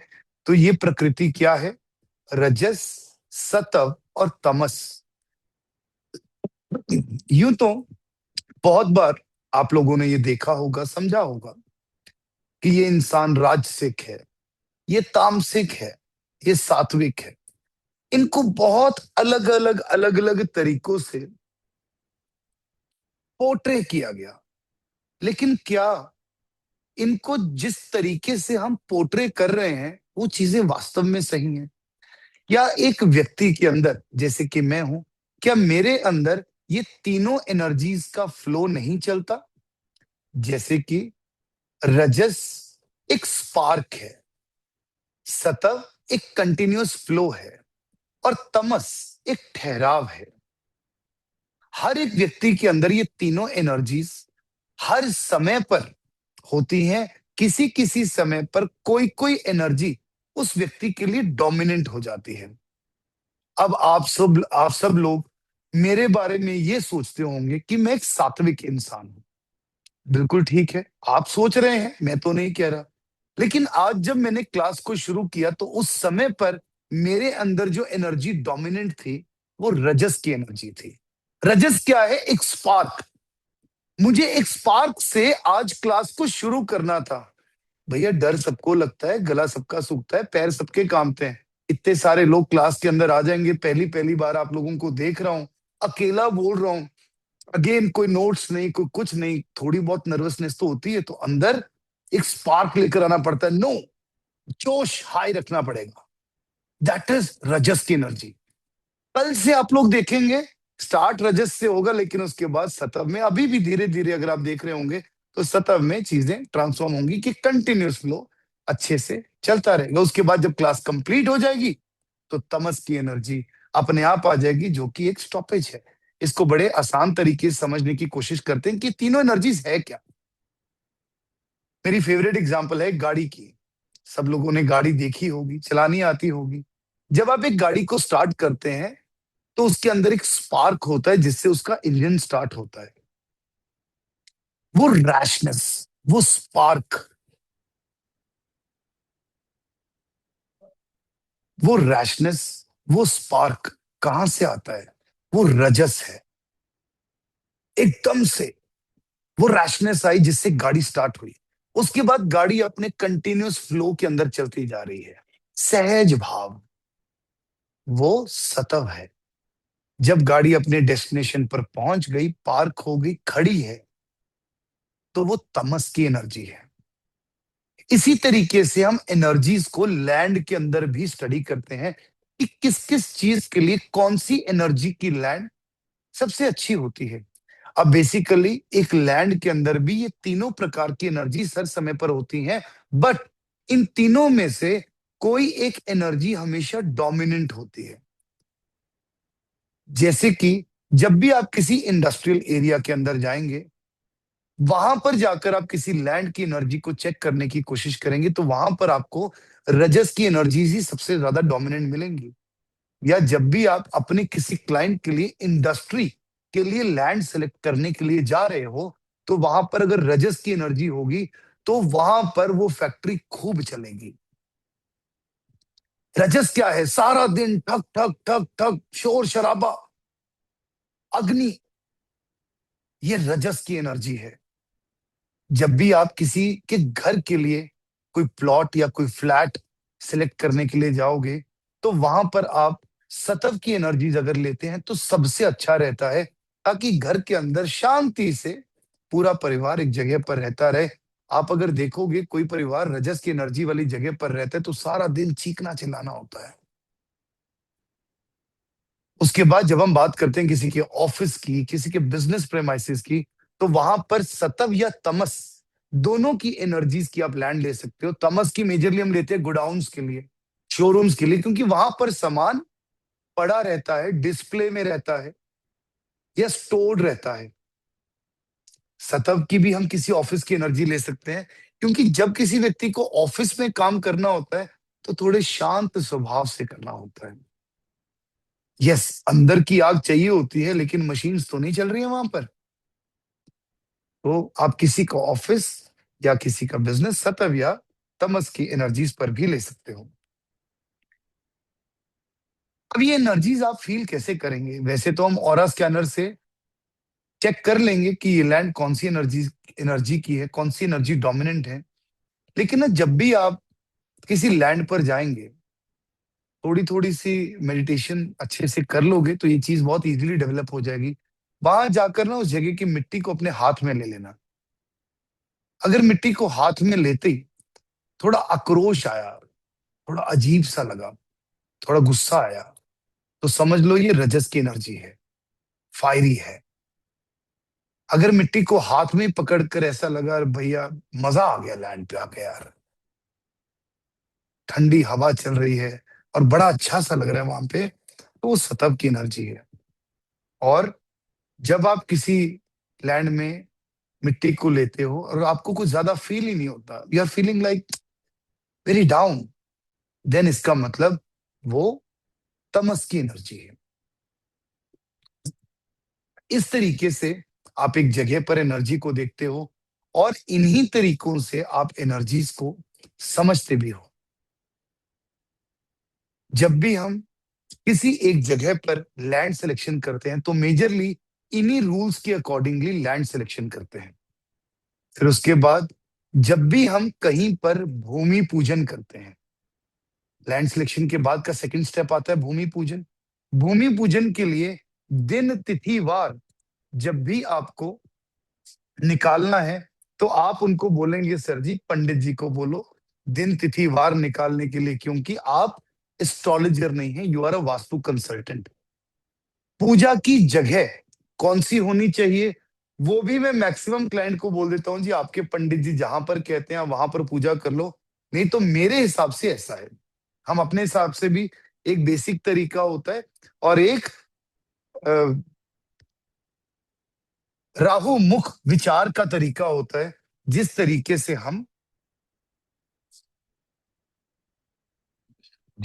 से हम भूमि पूजन की जगह को देखते हैं। लेकिन आप सब लोगों को अब ध्यान किस चीज का देना है, जब भी आप एक प्लॉट के अंदर जाएं, उस प्लॉट में उस व्यक्ति को हमेशा कहना है कि आपको जो सबसे पहले खुदाई करनी शुरू करनी है वो नॉर्थ ईस्ट के एरिया से शुरू करनी है, या आप नॉर्थ ईस्ट में कम से कम कुछ गेती मारकर थोड़ा सा एक खड्डा जरूर कर लेंगे अगर आपको कहीं और पर भी काम करना शुरू करना है। दूसरी चीज, मेरे अकॉर्डिंगली जो मैं कहता हूं आपको जो अपना पहला नींव पत्थर रखना है वो साउथ वेस्ट के अंदर रखना है। अब बेसिकली यहां पर हम धरती को एक प्रॉपर इशारा दे रहे हैं कि नॉर्थ ईस्ट को हम यहां पर हल्का रखेंगे और साउथ वेस्ट को हम भारी करेंगे। किसी भी व्यक्ति के घर की कंस्ट्रक्शन चल रही हो, ऑफिस की कंस्ट्रक्शन चल रही हो, फैक्ट्री की कंस्ट्रक्शन चल रही हो, कंस्ट्रक्शन चलते चलते रुक जाए तो उस जगह पर तीन ही तरीके की मेजर प्रॉब्लम्स हो सकती हैं। पहली प्रॉब्लम जो हम अभी पढ़ेंगे, अगर एक जगह पर ब्रह्मा एनर्जी फील्ड डेवलप ही नहीं हुई तो आपकी कंस्ट्रक्शन आगे बढ़ ही नहीं पाएगी। अगर आप दुबई साइड पे जाएंगे, थोड़े आउटस्कर्ट्स में जाएंगे तो कितनी ही ऐसी बिल्डिंग्स हैं वहां पर जो बिल्कुल वीरान पड़ी हुई हैं, आधी कंस्ट्रक्शन में पड़ी हुई हैं। जब एनर्जी में अभी जब लैंड में अभी एनर्जी नहीं है, तरंगे ही नहीं है, जब तरंगे ही नहीं है तो वहां पर देवता फील्ड्स की एनर्जी डेवलप होगी तो होगी कैसे। उसके बाद ये पहली चीज। दूसरी चीज, जब भी किसी का काम चलते चलते रुक जाए, सिर्फ दो जोन्स ऐसे होंगे जिसमें आपको प्रॉब्लम मिल जाएगी, आंखें बंद करके भी उस व्यक्ति को बोल दोगे तो उस व्यक्ति का काम चलना शुरू हो जाएगा। पहला है साउथ ईस्ट, दूसरा है साउथ वेस्ट। साउथ ईस्ट में उसने खड्डा कर लिया, साउथ ईस्ट में कोई वाटर एलिमेंट आ गया, साउथ वेस्ट में वाटर एलिमेंट आ गया या खड्डा आ गया, तो उस व्यक्ति का काम चलते चलते रुक जाएगा या कहीं ना कहीं प्रॉब्लम आनी शुरू हो जाएगी।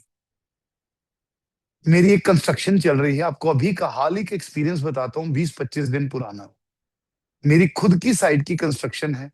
बड़ा उनको ध्यान से बोलता हूँ कि बेटा जब भी ना ये ईंटें आए कुछ आए तो इनको इधर रखवाना साउथ वेस्ट की तरफ, ये एरिया को थोड़ा खाली करना। लेकिन जो मिस्त्री होते हैं वो मानते क्या, और मेरा चक्कर भी नहीं लगता कितने कितने दिन।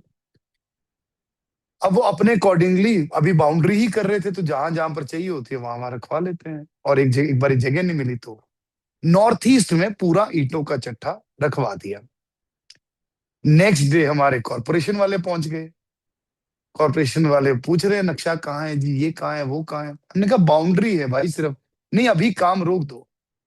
आप लोगों को एक चीज बताता हूँ, मैं चैलेंज लेकर काम करता हूँ अपने क्लाइंट का। कि आपके काम में कोई विघन नहीं आएगा, दैट इज माई प्रॉमिस। आपकी बिल्डिंग की कंस्ट्रक्शन में कोई विघन नहीं आएगा। मैं साइट पर पहुंचा, मैंने कहा देखो तो सही क्या गड़बड़ करे। तो मैंने कहा ये बेटा किसने रखवाया है? वो सर जी, ऐसे जी वैसे जी। मैंने कहा यार तुम्हारी ड्यूटीज लगी हुई हैं प्रॉपर, देन वाई? जब मैंने बोला इसको ऐसे कर लो, इधर कर लो, उसको हटाते हटाते फिर उनको 3-4 दिन लग गए, और 4 दिन लगे मुझे वो प्रॉब्लम रिजॉल्व करने में, जबकि प्रॉब्लम थी कुछ नहीं। और प्रॉब्लम लास्ट में रिजॉल्व कैसे हुई? अरे सर कोई बात नहीं, हमें तो गलत फहमी हो गई थी, और 1 सेकंड में। सर नहीं, आप तो इतना बाउंड्री कर रहे थे, कोई दिक्कत वाली बात ही नहीं है। क्या नॉर्थ ईस्ट में बाहर रखने से, ईंटें रखने से भी कोई बिल्डिंग का काम चलते चलते रुक सकता है? Yes definitely. लेकिन वो आपको असर कहां दे रही है? एक्चुअल में वो असर साउथ वेस्ट पे दे रही है, क्योंकि साउथ वेस्ट हल्का हो गया। साउथ वेस्ट को ये मैसेज गया कि ये एरिया हल्का हो गया।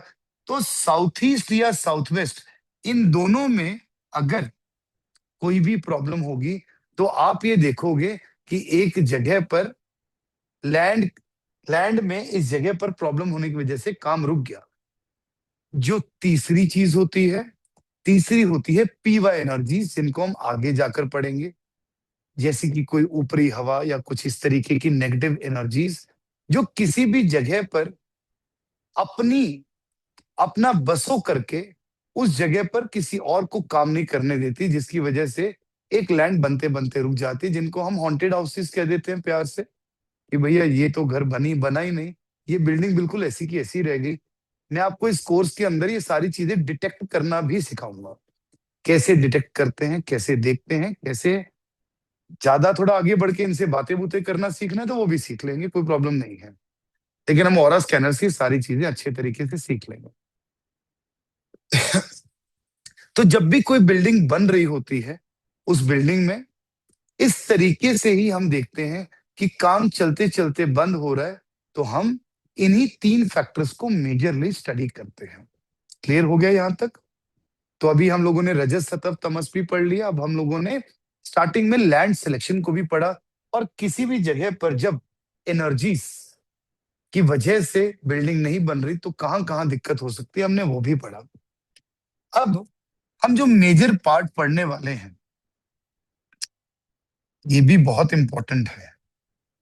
अच्छा आप लोग सब एक चीज बताइए, जनरली ऐसे अंगूठा करके बता देना, आप सब लोगों ने कभी अपने आस पड़ोस के यहाँ लेंटर डलने पे लड्डू खाए हैं? अगर तो ज्यादा मॉडर्न शहरों से हो भैया तो नहीं खाए होंगे, हमने तो बहुत खाए हैं। खाए हैं? क्या डालने में? नहीं, लेंटर लेंटर, छत। किसी आस पड़ोस के यहाँ की छत डल रही है, छत डली, अब मैं बड़ा परेशान होता हूँ। यार अभी तो इस पर्सन का इतना खर्चा हुआ है, घर पूरा बना भी नहीं। सोचो ना, कोई घर बनाना शुरू कर रहा है, एक छत डली अभी, छत डलने के बाद पूरे मोहल्ले में लड्डू बांट रहे हैं। क्यों बांट रहे हैं भाई? इतनी क्या मतलब तीर मार लिए हैं लोगों ने? ऐसा तो कुछ हुआ ही नहीं है। तो हमारे ना जो पुराने बुजुर्ग थे, वो बहुत बहुत समझदार थे। बेसिकली जब हम इन एनर्जी फील्ड्स को पढ़ते हैं, तो बिल्कुल सेंटर में होते हैं ब्रह्मा। उसके बाद उनके चतुर्मुख में 4 एनर्जी फील्ड्स होते हैं, भूधर, आर्यमा, विश्वान और मित्र। फिर उसके बाद 4 कार्डिनल डायरेक्शंस में 8 देवता फील्ड्स होते हैं। उसके बाद आउटर में, बाहर की पूरी जो आउटर पेरिफेरी है, उसमें 32 एनर्जी फील्ड्स होते हैं। ठीक है? अब ये एनर्जी फील्ड्स बनते कैसे हैं? जब भी एक जगह पर नींव पत्थर रखा जाता है, उसके बाद सबसे पहले वहां पर क्रिएट होते हैं ब्रह्मा एनर्जी फील्ड।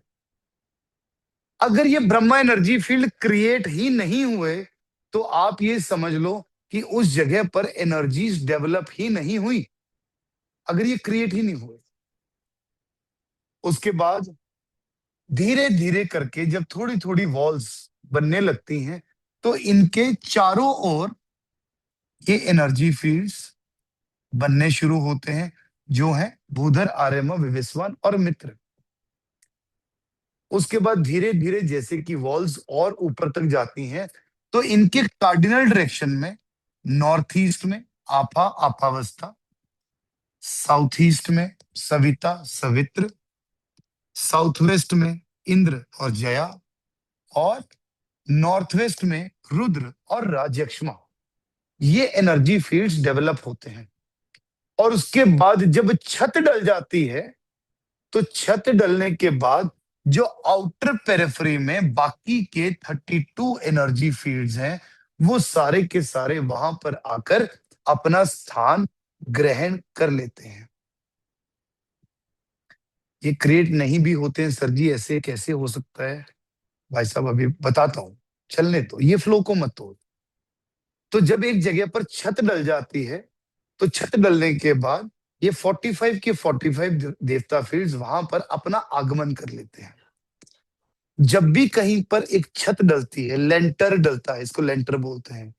जब भी कहीं पर छत डलती है, लेंटर डलता है, तो उस समय पर सबसे पहले लड्डू उस छत पर रखा जाता है। फिर उसके बाद जितने लोगों ने वर्किंग करके वहां पर छत को डाला, उन सबको वो लड्डू खिलाए जाते हैं। उसके बाद पूरे मोहल्ले में या आस पड़ोस में वो लड्डू को बांटा भी जाता है। हमारे पुराने बुजुर्ग बहुत ही समझदार थे। उन्होंने कुछ ऐसी रीतियां बनाई कि लेंटर डलेगा तो लड्डू बंटेगा। कुछ ऐसी रीति रिवाज बनाए जो कि आजकल के बच्चों को पता भी नहीं है कि ये क्यों हो रहा है, कैसे हो रहा है। लेकिन एक्चुअल में उस समय पर हम अपने घर में या अपनी किसी भी जगह पर 45 देव शक्तियों को नमन करके वहां पर उनका वेलकम करते हैं। इस वजह से एक दावत के तरीके से लड्डू या मिठाई बांटी जाती है। तो जाने अनजाने में आप सब लोगों ने 45 देवता फील्ड्स को कहीं ना कहीं प्रणाम तो किया है, भले ही जाने अनजाने में। और ये बहुत इंपॉर्टेंट है इन चीजों को समझना। सेकंड थिंग, अब जैसे कि हम बात कर रहे हैं कि लेंटर जहां पर डल रहा है, उसी जगह पर ये 45 देव शक्तियां आती हैं। तो जब हम ग्रिडिंग को भी सीखेंगे, तो ये जो 45 एनर्जी फील्ड्स हैं, ये जो आपका फुल प्लॉट होता है, फुल प्लॉट लैंड एरिया होता है, ये वहां पर नहीं आगमन करते। ये जितनी आपकी कंस्ट्रक्टेड स्पेस है, ये उसके अंदर आगमन करते हैं। इसीलिए जब हम ग्रिडिंग को भी सीखते हैं, तो ग्रिडिंग सीखते समय पर भी हम ये समझते हैं कि किसी एक स्थान पर हम दो तरीके से ग्रिडिंग करते हैं, one is full plot and one is constructed area.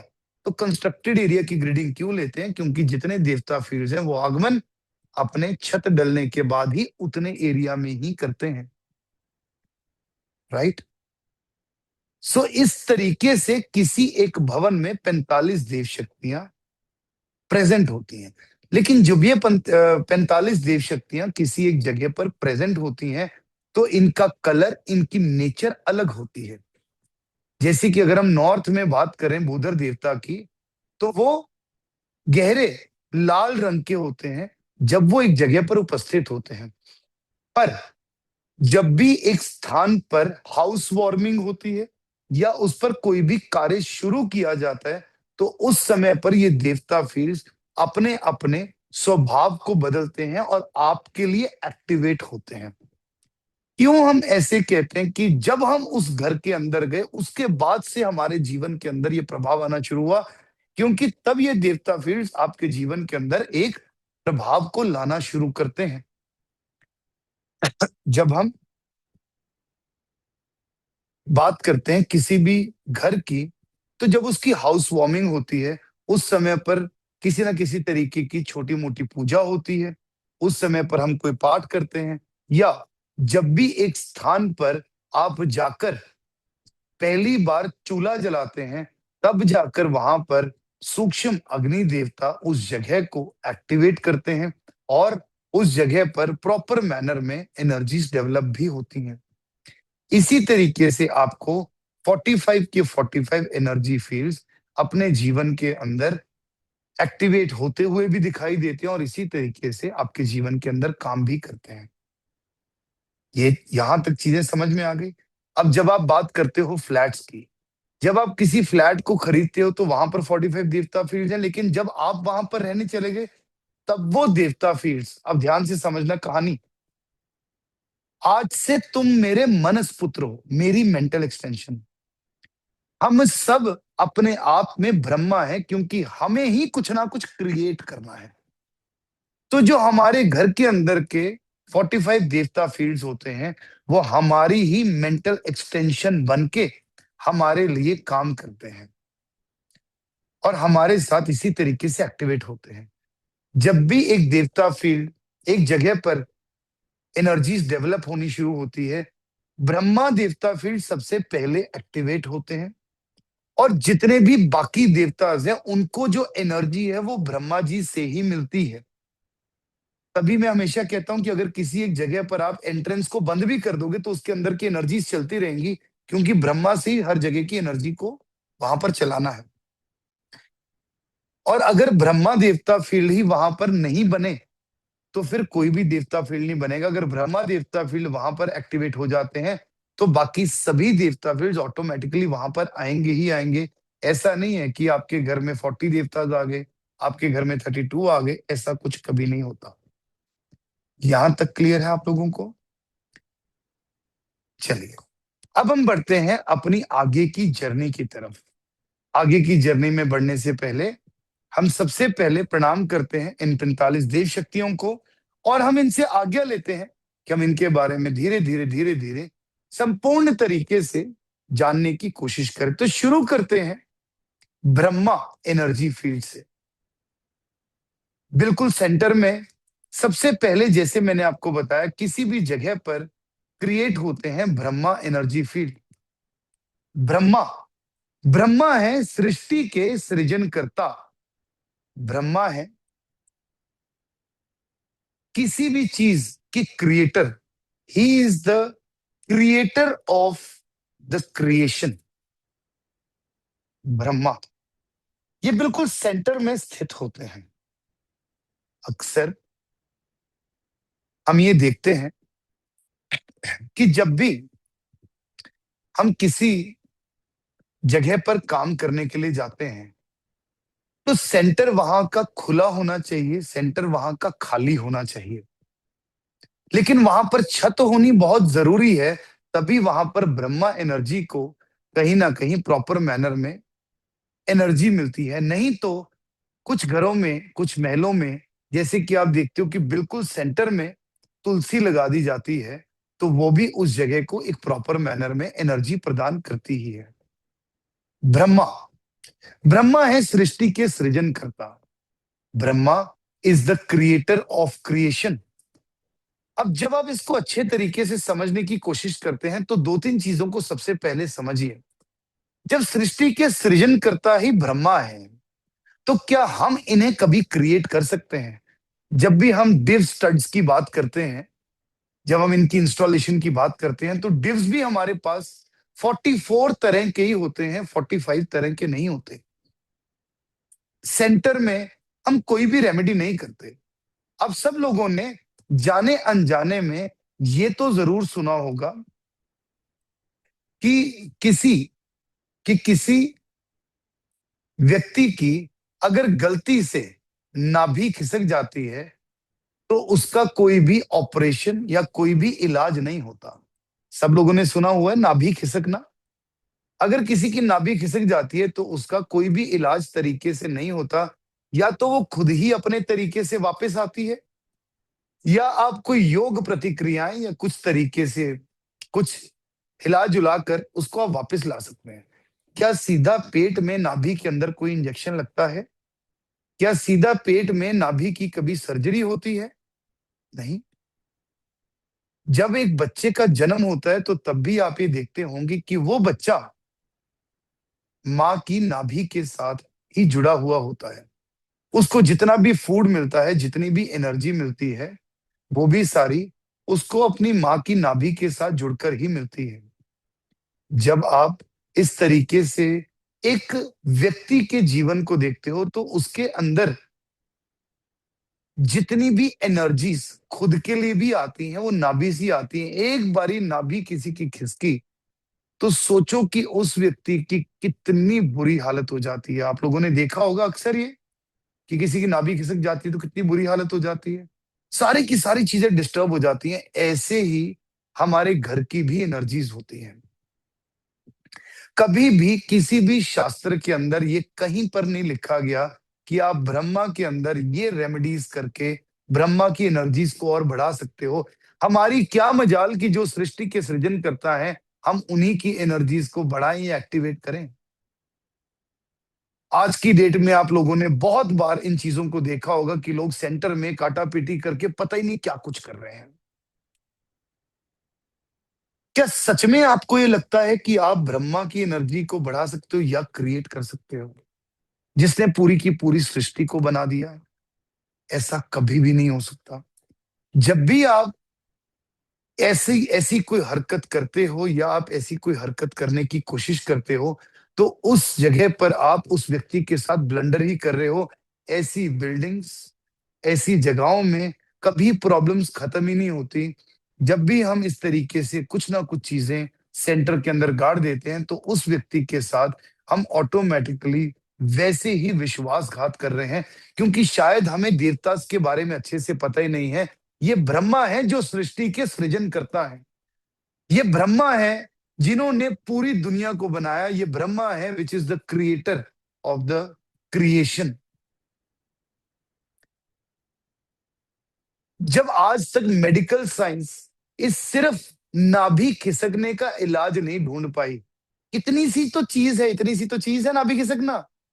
Medical science ने इतने बड़े बड़े इलाज ढूंढ लिए, जब ये इस चीज का इलाज नहीं ढूंढ पाई, तो क्या आपको सच में लगता है कि हम वास्तु कंसल्टेंट्स इतने काबिल हैं कि हमने ब्रह्मा को बनाने का इलाज ढूंढ लिया? कभी भी नहीं।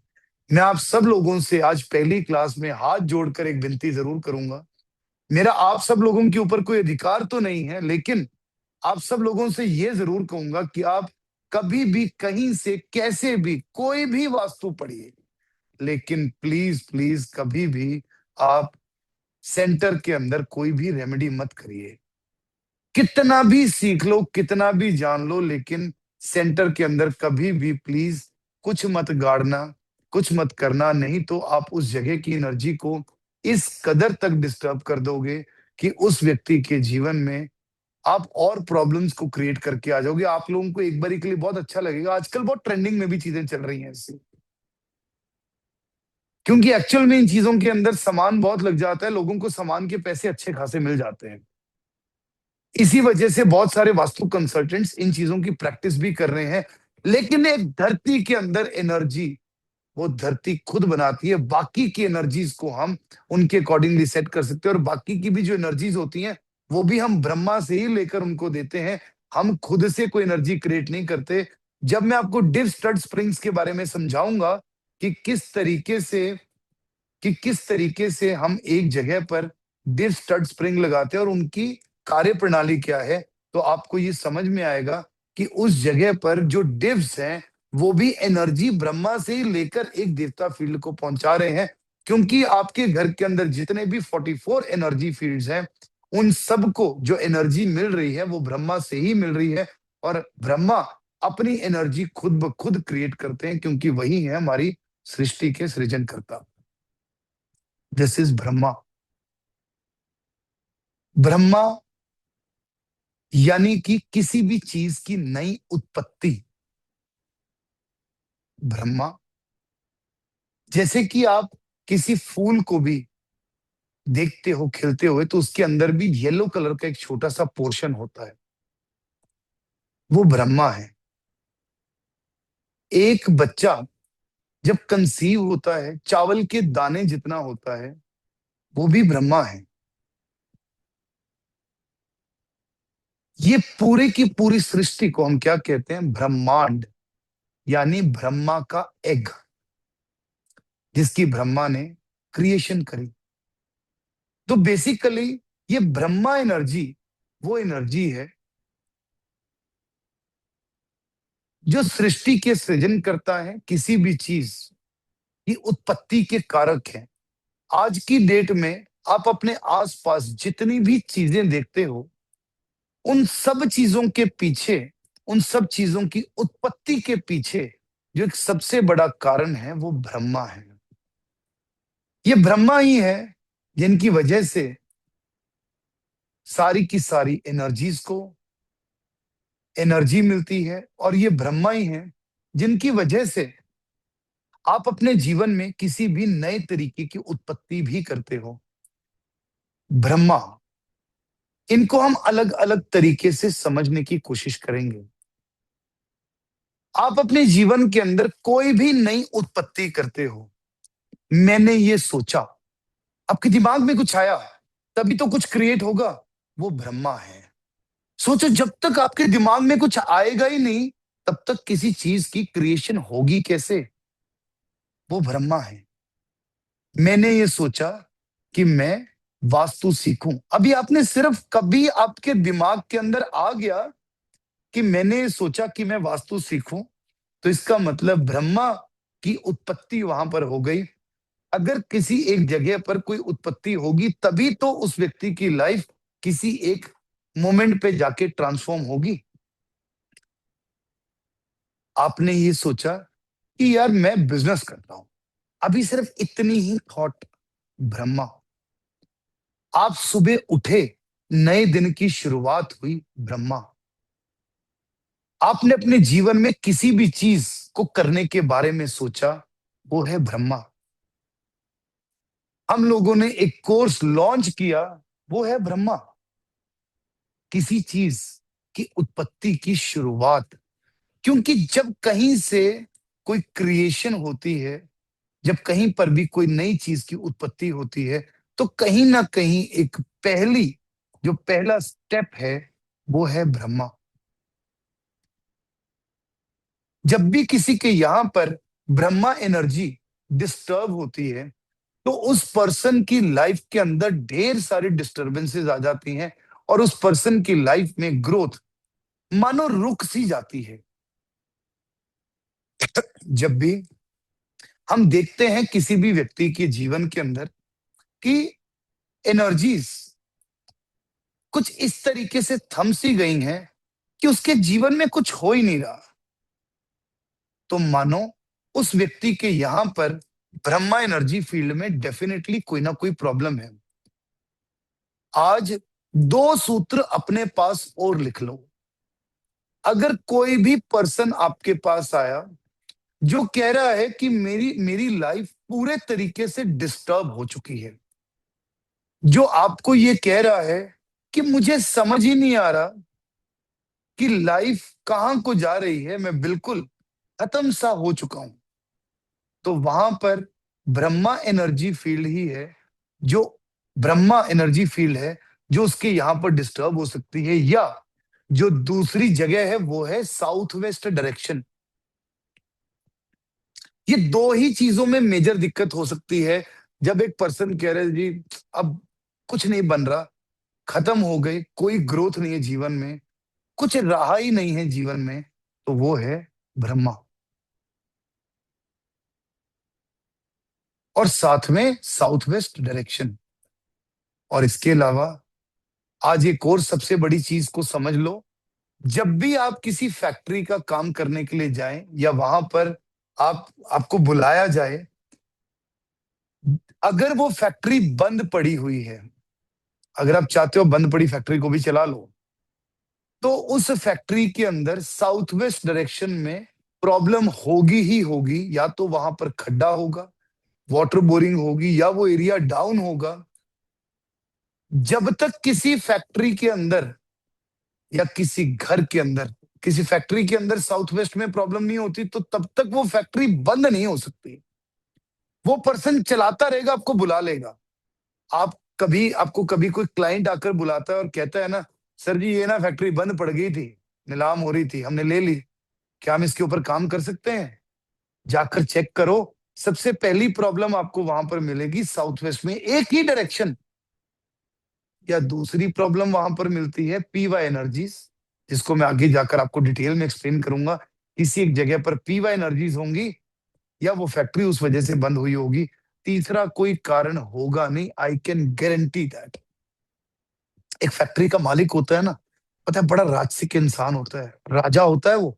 कितने लोगों को काम देता है, नई चीज की उत्पत्ति देता है, वहां पर भी तो ब्रह्मा ही है। उसको कितना भी लॉस होता रहे वो हार नहीं मानता। कोई फैक्ट्री पर्सन होता है, जब साउथ वेस्ट में प्रॉब्लम होती है तब वो व्यक्ति ये कह देता है बस अब तो पैरों के नीचे से जमीन खिसक गई, अब ये बंद करनी पड़ेगी, अब हमारे बस का रोग नहीं रहा इसको चलाना हो। नहीं तो तब तक वो हिम्मत नहीं हारता, काम करता रहता है। सिमिलरली किसी व्यक्ति के घर में ब्रह्मा या साउथ वेस्ट के अंदर प्रॉब्लम होगी तभी वो पर्सन आपको कहेगा कि मैं बिल्कुल खत्म सा हो गया हूं।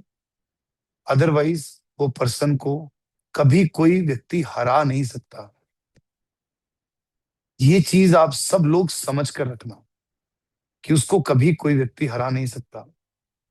ये है ब्रह्मा और साउथ वेस्ट की एनर्जीज।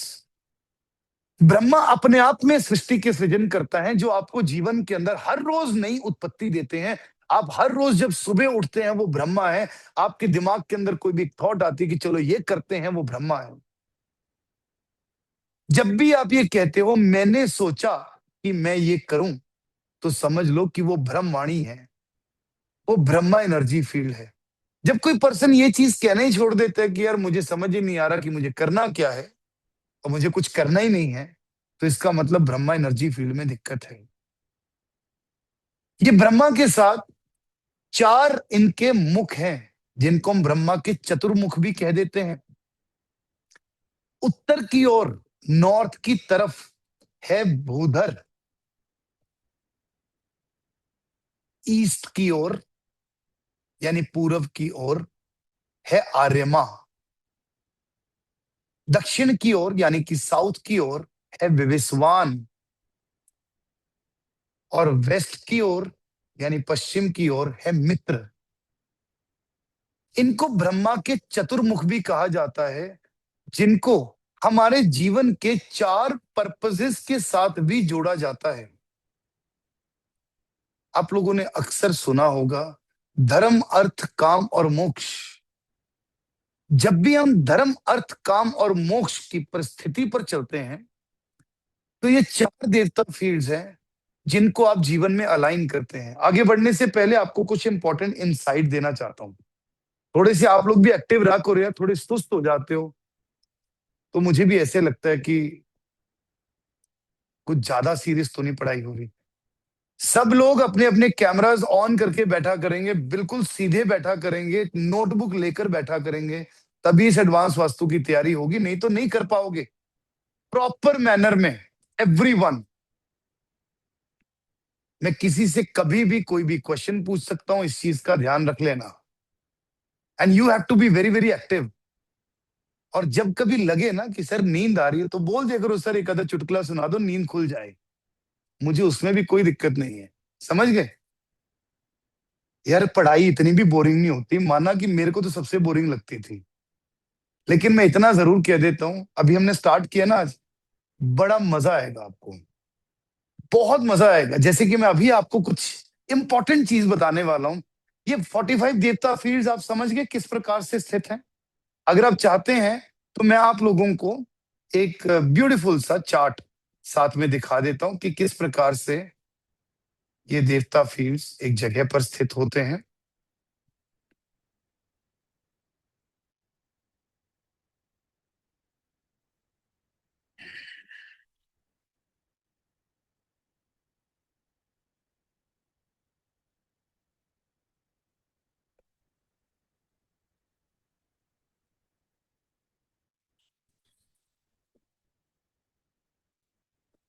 ठीक है।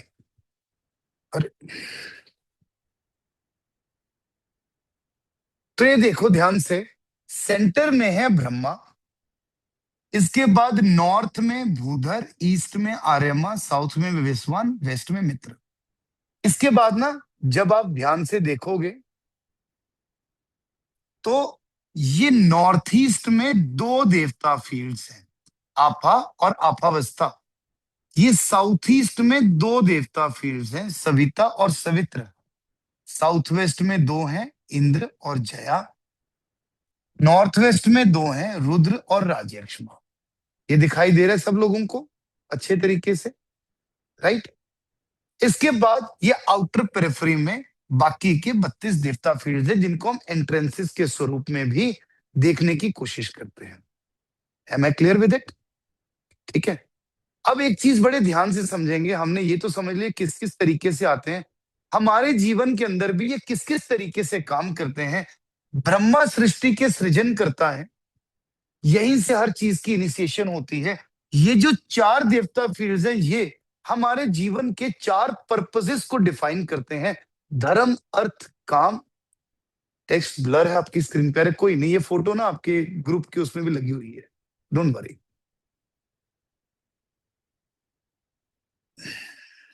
बीच में लिख के ना थोड़ा कम डिस्टर्ब किया करो, आज पहली और आखिरी बार कह रहा हूं। मेरा ये कनेक्शन पता नहीं कहां से जुड़ा होता है, वो कट जाता है। 1.5 घंटे से कंटिन्यूस बोलता जा रहा हूँ, बोलता जा रहा हूँ, कहीं से तो आएगा कुछ, कहां से आएगा? ध्यान से। तो अब ध्यान से देखिए, ये जो चार हैं, ये है आपके जीवन के चार पर्पसेस। अगर हमारे जीवन के चार पर्पसेस डिफाइन हो, तो हमें समझ में आ जाता है कि जीवन में हमें करना क्या है।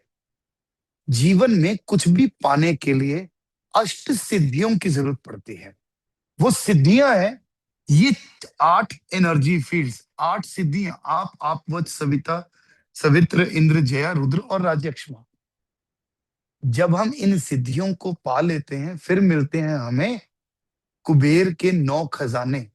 या आउटर फील्ड में जो 32 देवता फील्ड्स हैं, उनको चार चार करके बांटा गया 8 कुबेर के खजानों में।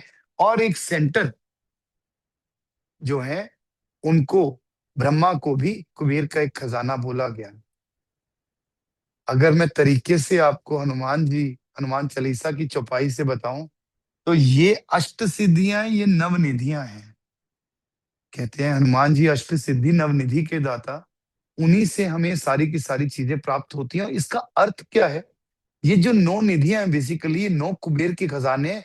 जीवन में हमें जितनी प्राप्तियां होती हैं, नवनिधियों से होती हैं।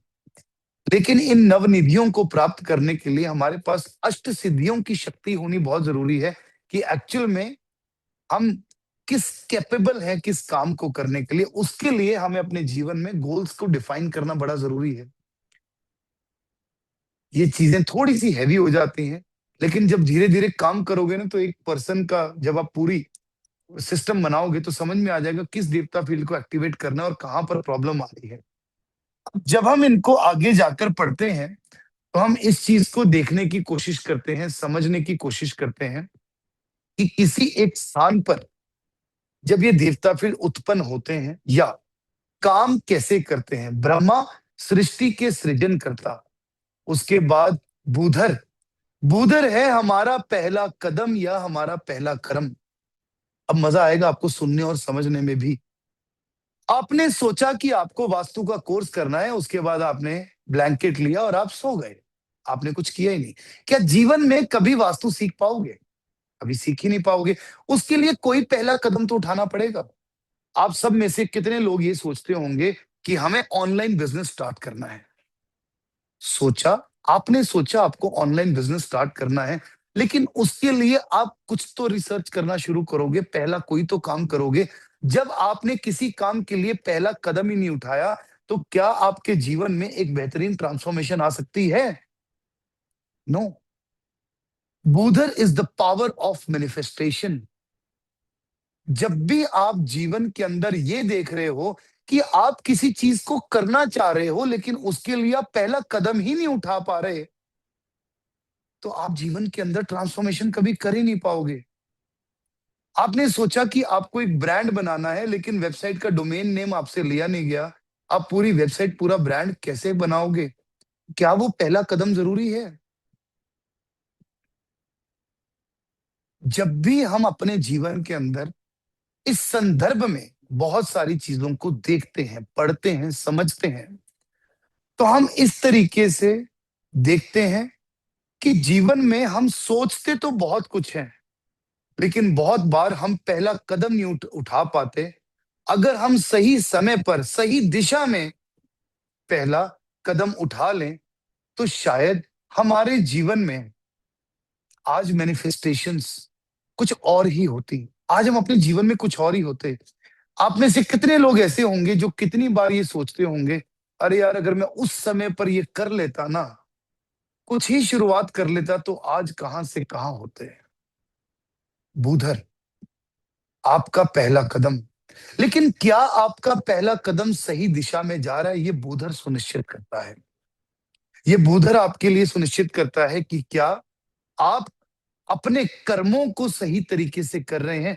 क्योंकि अगर आपने पहला कदम ही गलत दिशा में रख लिया, तो आप जितना भी काम कर रहे हो वो सारे के सारे का आपको कोई रिजल्ट मिलेगा ही नहीं।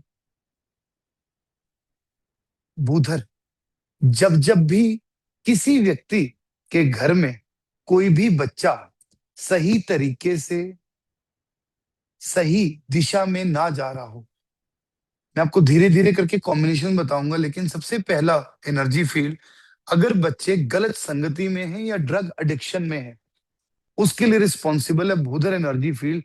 जब भी बच्चा गलत दिशा में जाता है तो उसके लिए बूधर एनर्जी फील्ड ही सबसे पहला एनर्जी फील्ड है जो रिस्पॉन्सिबल होता है।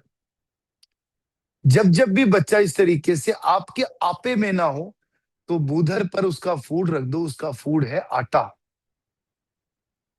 जब जब भी ब्रह्मा एनर्जी फील्ड को एनर्जाइज करना हो, तो ब्रह्मा एनर्जी फील्ड का जो फूड है वो है केसर के अंदर दूध मिक्स करके उसका छींटा देना। दूध के अंदर थोड़ा सा केसर मिलाकर उसका छींटा अगर आप ब्रह्म स्थान पर देते हैं, तो आपकी Brahma energy field automatically energize हो जाती है। ब्रह्मा आपको जीवन के अंदर पहली समझ देता है, और बुधर आपको अपने जीवन के अंदर उस समझ के ऊपर पहला कदम उठाने की सही हिम्मत और सही राह भी दिखाता है।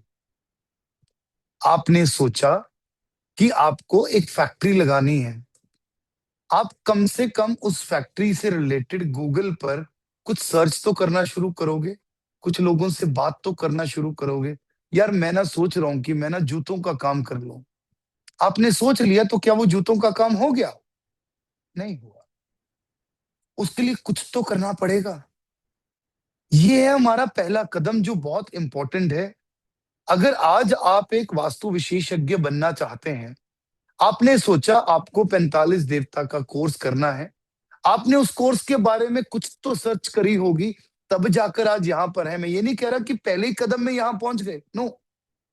उसके लिए कोई एक स्टेप तो उठाया होगा, किसी से फोन पर बात करी होगी, कहीं फॉर्म भरा होगा, किसी से कुछ किया होगा, तब जाकर आप यहां पर आकर कनेक्ट हुए। अन्यथा आप यहां पर कनेक्ट नहीं हो पाते। भूधर, आप सुबह उठे, आप सुबह उठकर जो भी कार्य कर रहे हैं अपने काम को मैनिफेस्ट करने के लिए, वो है भूधर। फॉर एग्जाम्पल, आपने सोचा कि आपको वेट लॉस करना है। अब सोचने में थोड़ी वेट लॉस हो जाएगा। उसके लिए पहले आपने सर्च करना शुरू किया कि मैं किस तरीके से वेट लॉस कर सकता हूं। मैं डाइट से कर सकता हूं, मैं जिम से कर सकता हूं, मैं बिना कुछ किए वेट लॉस कर सकता हूं। ये भूधर अभी पहला कदम, मैं ये तो कह ही नहीं रहा आप जिम जा रहे हो। वो अगले स्टेप में आएगा, जब ये सर्कल घूम जाएगा फिर दोबारा से ये सर्कल घूमेगा। क्योंकि ये आप लोगों के रोजमर्रा का जीवन है। अगर कोई फैक्ट्री पर्सन आपको ये कह रहा है, सर जी बहुत टाइम से सोच रहे हैं एक प्रोडक्ट बनाने के लिए लेकिन कुछ हो ही नहीं पा रहा, तो आप उस फैक्ट्री के अंदर बूधर की एनर्जी को चेक करोगे। अगर वो पर्सन ये कह रहा है कि हमने इसके ऊपर कोई एक्शन नहीं लिया, बड़े टाइम से हम सोच रहे हैं, ध्यान से समझिए। अब मैं धीरे धीरे करके ना आपको घर से फिर फैक्ट्री में निकाल के लेके जाता हूँ। जब भी आप किसी जगह पर जाते हैं, वो पर्सन आपको ये कह रहा है, सर बहुत टाइम से सोच रहे हैं कि ना हम कुछ प्रोडक्ट्स ऐड कर लें। सर कौन सा प्रोडक्ट? सर जी ये तो अभी देखा ही नहीं। कौन सी एनर्जी फील्ड में प्रॉब्लम है? भूधर में प्रॉब्लम है। आप अपना पहला स्टेप उठा ही नहीं पा रहे हैं अपने काम को अंजाम देने के लिए। आप किसी बिजनेस पर्सन के पास गए, आप उसको बोल रहे हैं, सर आप काम बढ़ाने के लिए क्या कर रहे हो? सर जी बड़े समय से सोच रहे हैं कि कुछ प्रोडक्ट्स ऐड कर लें, कोई एक नई कंपनी की फ्रेंचाइज ले लें। सर फिर आपने कुछ सोचा उसके बारे में? सर जी कहाँ, बस अभी उसके ऊपर ना काम ही नहीं कर पाए हैं, पता नहीं क्यों, क्या दिक्कत है। एक पर्सन कहता, सर मैं ना घर से काम करूंगा, मेरे को अमेजोन के ऊपर काम करना है, और मैं बड़े टाइम से सोच रहा हूं कि मुझे ऑनलाइन सेलिंग करनी है। सबसे पहला काम क्या होगा उसके लिए? क्या होगा? अगर आपने सोच ही लिया काम करना है, सबसे पहले जीएसटी नंबर लेना होगा। यार जीएसटी नंबर आप अप्लाई कर नहीं रहे हो। प्रोडक्ट्स के बारे में आप सर्च कर नहीं रहे हो, हवा में बातें करी जा रहे हो कि आप ये काम करोगे। कितनी दुनिया की प्रॉब्लम है, ये समझ पा रहे हैं अभी? अभी तो मैं एक एनर्जी फील्ड पे हूं, भूधर। ब्रह्मा से आपने एक चीज की उत्पत्ति के बारे में सोचा, और भूधर में आप उस एनर्जी फील्ड के पहले कदम या पहले कर्म के ऊपर गए। तो भूधर बेसिकली हमारा पहला कदम या कर्म है, जिससे आप अपनी लाइफ में जो भी चीज चाहते हो उसकी मैनिफेस्टेशन को आप लेकर आते हो। कोई भी मैनिफेस्टेशन बेटा पूरी कैसे होगी? कुछ तो पहला कदम उठाओगे उसके लिए। आज हमने पहली क्लास शुरू करी है तो जाकर लास्ट तक पहुंचेंगे, पहली ना होगी तो फिर आखिर तक कैसे पहुंचेंगे? ये भूधर है। मैं आपको 20-20 एग्जांपल्स दूंगा एक एक देवता फील्ड के ऊपर, चाहे आप बोर होते रहिए। लेकिन जैसे मैंने कहा कि आपके अंदर इतना आत्मसात कर दूंगा कि फिर भूल नहीं पाओगे। अब ये भूधर इतनी बारी बोल दिया तो समझ में आ गया ना भूधर क्या है। उत्तर दिशा की ओर ये पहला एनर्जी फील्ड है, नॉर्थ डायरेक्शन की तरफ। This is the first energy field which ignite spark in you to actually follow your dream and make your first step towards it. पहला कदम ही उठाना सबसे मुश्किल होता है, और अगर पहला कदम आपका सही दिशा में चला गया तो सोचो कि आपकी आप जितना भी काम कर रहे हो वो सारा का सारा बहुत बढ़िया हो गया। तो जब कभी भी कोई नया काम शुरू करने लगते हैं तो तब भी क्या बूधर के ऊपर फूड रख सकते हैं ताकि हमें सही राह दिख जाए। सही राह पाने के लिए आप अपने क्लाइंट को हमेशा सजेस्ट करेंगे, सर जी जब भी कुछ शुरू करना है मुझे बता देना। शुरू करना मतलब अभी तो पहला स्टेप शुरू कर रहे हैं। अब सपोज करिए कि आपने वेट लॉस करने के लिए जिम ज्वाइन कर लिया। अब भी ये भी बड़ा अच्छा पॉइंट है। आप सुबह उठे, ब्रह्मा, आप जिम जाने के लिए रेडी हुए और जिम तक पहुंचे, भूधर अभी भी स्लिम नहीं हुए, फिट नहीं हुए, लेकिन पहला कदम तो उठाया। भैया फिटनेस के लिए जिम तक तो पहुंचना पड़ेगा। अब वहां जाके एक्सरसाइज करो ना करो फिर किसको फर्क पड़ता है, लेकिन पहुंच गए तो कुछ तो हो ही जाएगा। मैंने सोचा कि मैं एक लेदर बैग की फैक्ट्री लगाऊंगा। तो मैंने सबसे पहले सर्च किया कि कौन कौन से किस किस तरीके से लेदर बैग की फैक्ट्री लगाई जा सकती है। मैंने अपनी अपनी एक केस फाइल को बनाना शुरू किया अपने अकेले से ही। तो क्या जीवन में मैंने अपना पहला कदम उठा लिया? Definitely yes. हम सुबह उठते हैं, ब्रह्मा, हम रेडी होते हैं अपने काम पे जाने के लिए, भूधर। सोचो कि एक व्यक्ति अपनी दुकान पर ही नहीं जा रहा, अपने ऑफिस ही नहीं जा रहा, अपने काम पर ही नहीं जा रहा, तो क्या उसका कोई काम मैनिफेस्ट हो पाएगा? एक व्यक्ति कहता, सर जी मेरा तो ना काम पे जाने का मन नहीं करता, ग्राहक तो आते नहीं, मैंने दुकान खोलनी छोड़ दी। अरे मेरे भाई दुकान पर जाएगा नहीं, खोलेगा नहीं तो ग्राहक आएगा कैसे? उधर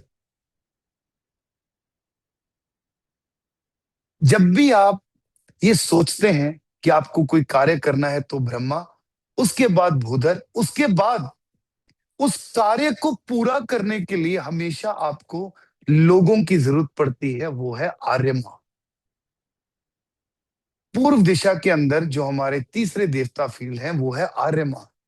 ये है कनेक्टर। पूरी दुनिया में जब भी आपके लोगों के साथ किसी भी संदर्भ में कनेक्शंस बनते हैं तो वो आर्यमा के तहत ही बनते हैं। आपने सोचा कि आपको वास्तु का कोर्स करना है, आपने बहुत सारी जगह पर सर्च किया, लोगों से कनेक्ट किया, लेकिन आपका जहां जहां पर कनेक्शन बना या मेजर कनेक्शन जहां आपका बना वो है आर्यमा। अगर कहीं कनेक्शन बनेगा तो ही तो वास्तु का कोर्स करोगे, सिर्फ सर्च करने से थोड़ी कर लोगे। आर्यमा एक वो एनर्जी फील्ड है जो आपको वास्तव में आपके जीवन के अंदर सही तरीके से सही लोगों से जुड़ाव कराता है। जब हम सही तरीके से सही लोगों से जुड़ाव करते हैं तभी हमारे जीवन में हमने जो मैनिफेस्टेशन सोची हुई होती हैं हम उन मैनिफेस्टेशंस को पूरा कर पाते हैं। अन्यथा हम उन मैनिफेस्टेशंस को कभी भी पूरा नहीं कर पाते। आपने सोचा कि आपको एक फैक्ट्री लगानी है, आपने उसके बारे में कुछ चीजें रिसर्च करनी शुरू करी, उसके बाद आप लोगों से मिले जिनके थ्रू आप एक्चुअल में उस फैक्ट्री को लगा सकते हैं। अगर आपको वो लोग ही गलत मिल जाएं, तो क्या आप सही तरीके से फैक्ट्री लगा सकते हो? कभी भी नहीं लगा सकते। आपको कौन कौन से लोग चाहिए होंगे एक फैक्ट्री को लगाने के लिए? सबसे पहले एक अच्छा प्रॉपर्टी डीलर जो आपको सही डील देगा। फिर उसके बाद आपको जो मशीनरी मैन्युफैक्चरर्स जो आपको सही तरीके से सही मशीनरी प्रोवाइड करेंगे। फिर उसके बाद आपको अच्छी लेबर चाहिए जो आपकी फैक्ट्री में अच्छा काम कर सकती है। फिर उसके बाद आपको अच्छा रॉ मटेरियल प्रोवाइडर चाहिए जो आपको अच्छा रॉ मटेरियल देगा। क्या हर एक जगह पर आपको एक व्यक्ति की जरूरत पड़ेगी? हर एक जगह पर? Definitely yes. Definitely yes. Aryama, आपने सोचा आपको वास्तु का कोर्स सीखना है, आपने सर्च किया।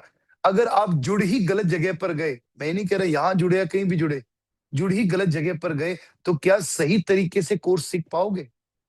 कभी भी नहीं। तो किसी भी संदर्भ में सही तरीके से सही व्यक्ति मिलना बहुत बहुत ज्यादा इंपॉर्टेंट होता है। ठीक है जी। हम इनके बारे में कल और डिटेलिंग में चर्चा करेंगे। आज आपके लिए सिर्फ एक इंट्रोडक्टरी क्लास थी जिसमें मैं आप सब लोगों को एक लय में उतारना चाह रहा था। आज आप लोगों को सिर्फ सिंक किया है देवता फील्ड से। मैं अभी ग्रुप ओपन कर दूंगा, उसमें कोई क्वेश्चन मत पूछना यार, क्योंकि क्वेश्चन तो आज होना भी नहीं चाहिए। बट आप के जो भी रिव्यूज होते हैं, मुझे एक फर्स्ट डे अच्छे लगते हैं, एक लास्ट डे। तो मुझे ऐसा होता है कि आपको क्लास कैसी लगी, आप वो ग्रुप के अंदर लिख कर बताओगे तो मुझे सच में अच्छा लगेगा। आप लोग बता सकते हो कि किस तरीके से क्या आपके रिव्यूज हैं। बाकी तो हम जब पूरा कोर्स करेंगे हमें तभी समझ में आएगा। आर्यमन कनेक्शन का जोन है मतलब ईस्ट। अभी शुरुआत की है, कल दोबारा से देवता फील्ड्स को डिटेल में पढ़ाऊंगा। मैंने आपको वादा किया ना, घोल कर पिलाऊंगा। उसके बाद आप किसी ऑफिस में, किसी फैक्ट्री में, किसी घर में काम करने चले जाना। 45 देव शक्तियां आपको आपके साथ साथ देंगी कि कैसे आप जीवन के अंदर किसी व्यक्ति की लाइफ को ट्रांसफॉर्म कर सकते हो। लेकिन आज से लेकर अगले 21 दिन तक मेरा आप लोगों से ये वादा है, ये प्रॉमिस है कि आप लोगों की लाइफ को मुझे सबसे पहले ट्रांसफॉर्म करना है। जब तक मैं आप लोगों की लाइफ को ट्रांसफॉर्म नहीं करता, तब तक हम लोगों की लाइफ को ट्रांसफॉर्म कैसे करेंगे? तो we have to transform our lives. इसके लिए मुझे आप लोगों से कुछ कमिटमेंट्स चाहिए। First commitment, you will follow diet schedule, भले ही थोड़ा कर लो, हल्का खाओ। सेकंड थिंग, कुछ भी हो जाए मेडिटेशन स्किप नहीं करनी। अगर मेडिटेशन स्किप करोगे तो आज ही अपने लिए पनिशमेंट समझ लो, एक टाइम का खाना स्किप कर देना, उसकी जगह पे मेडिटेशन कर लेना, लेकिन मेडिटेशन करनी ही करनी है। मैं उतने टाइम तक ब्रेकफास्ट नहीं करता जब तक मैं मेडिटेशन ना कर लूं। मैंने अपने जीवन का पिछले 15 साल से रूल बना रखा है ये है, तब तक नो ब्रेकफास्ट जब तक मेडिटेशन नहीं कर ली। ब्रेकफास्ट करना ही है, भूख लगती सुबह सुबह। उसके बाद उससे पहले मेडिटेशन अपने आप हो जाती है। राइट?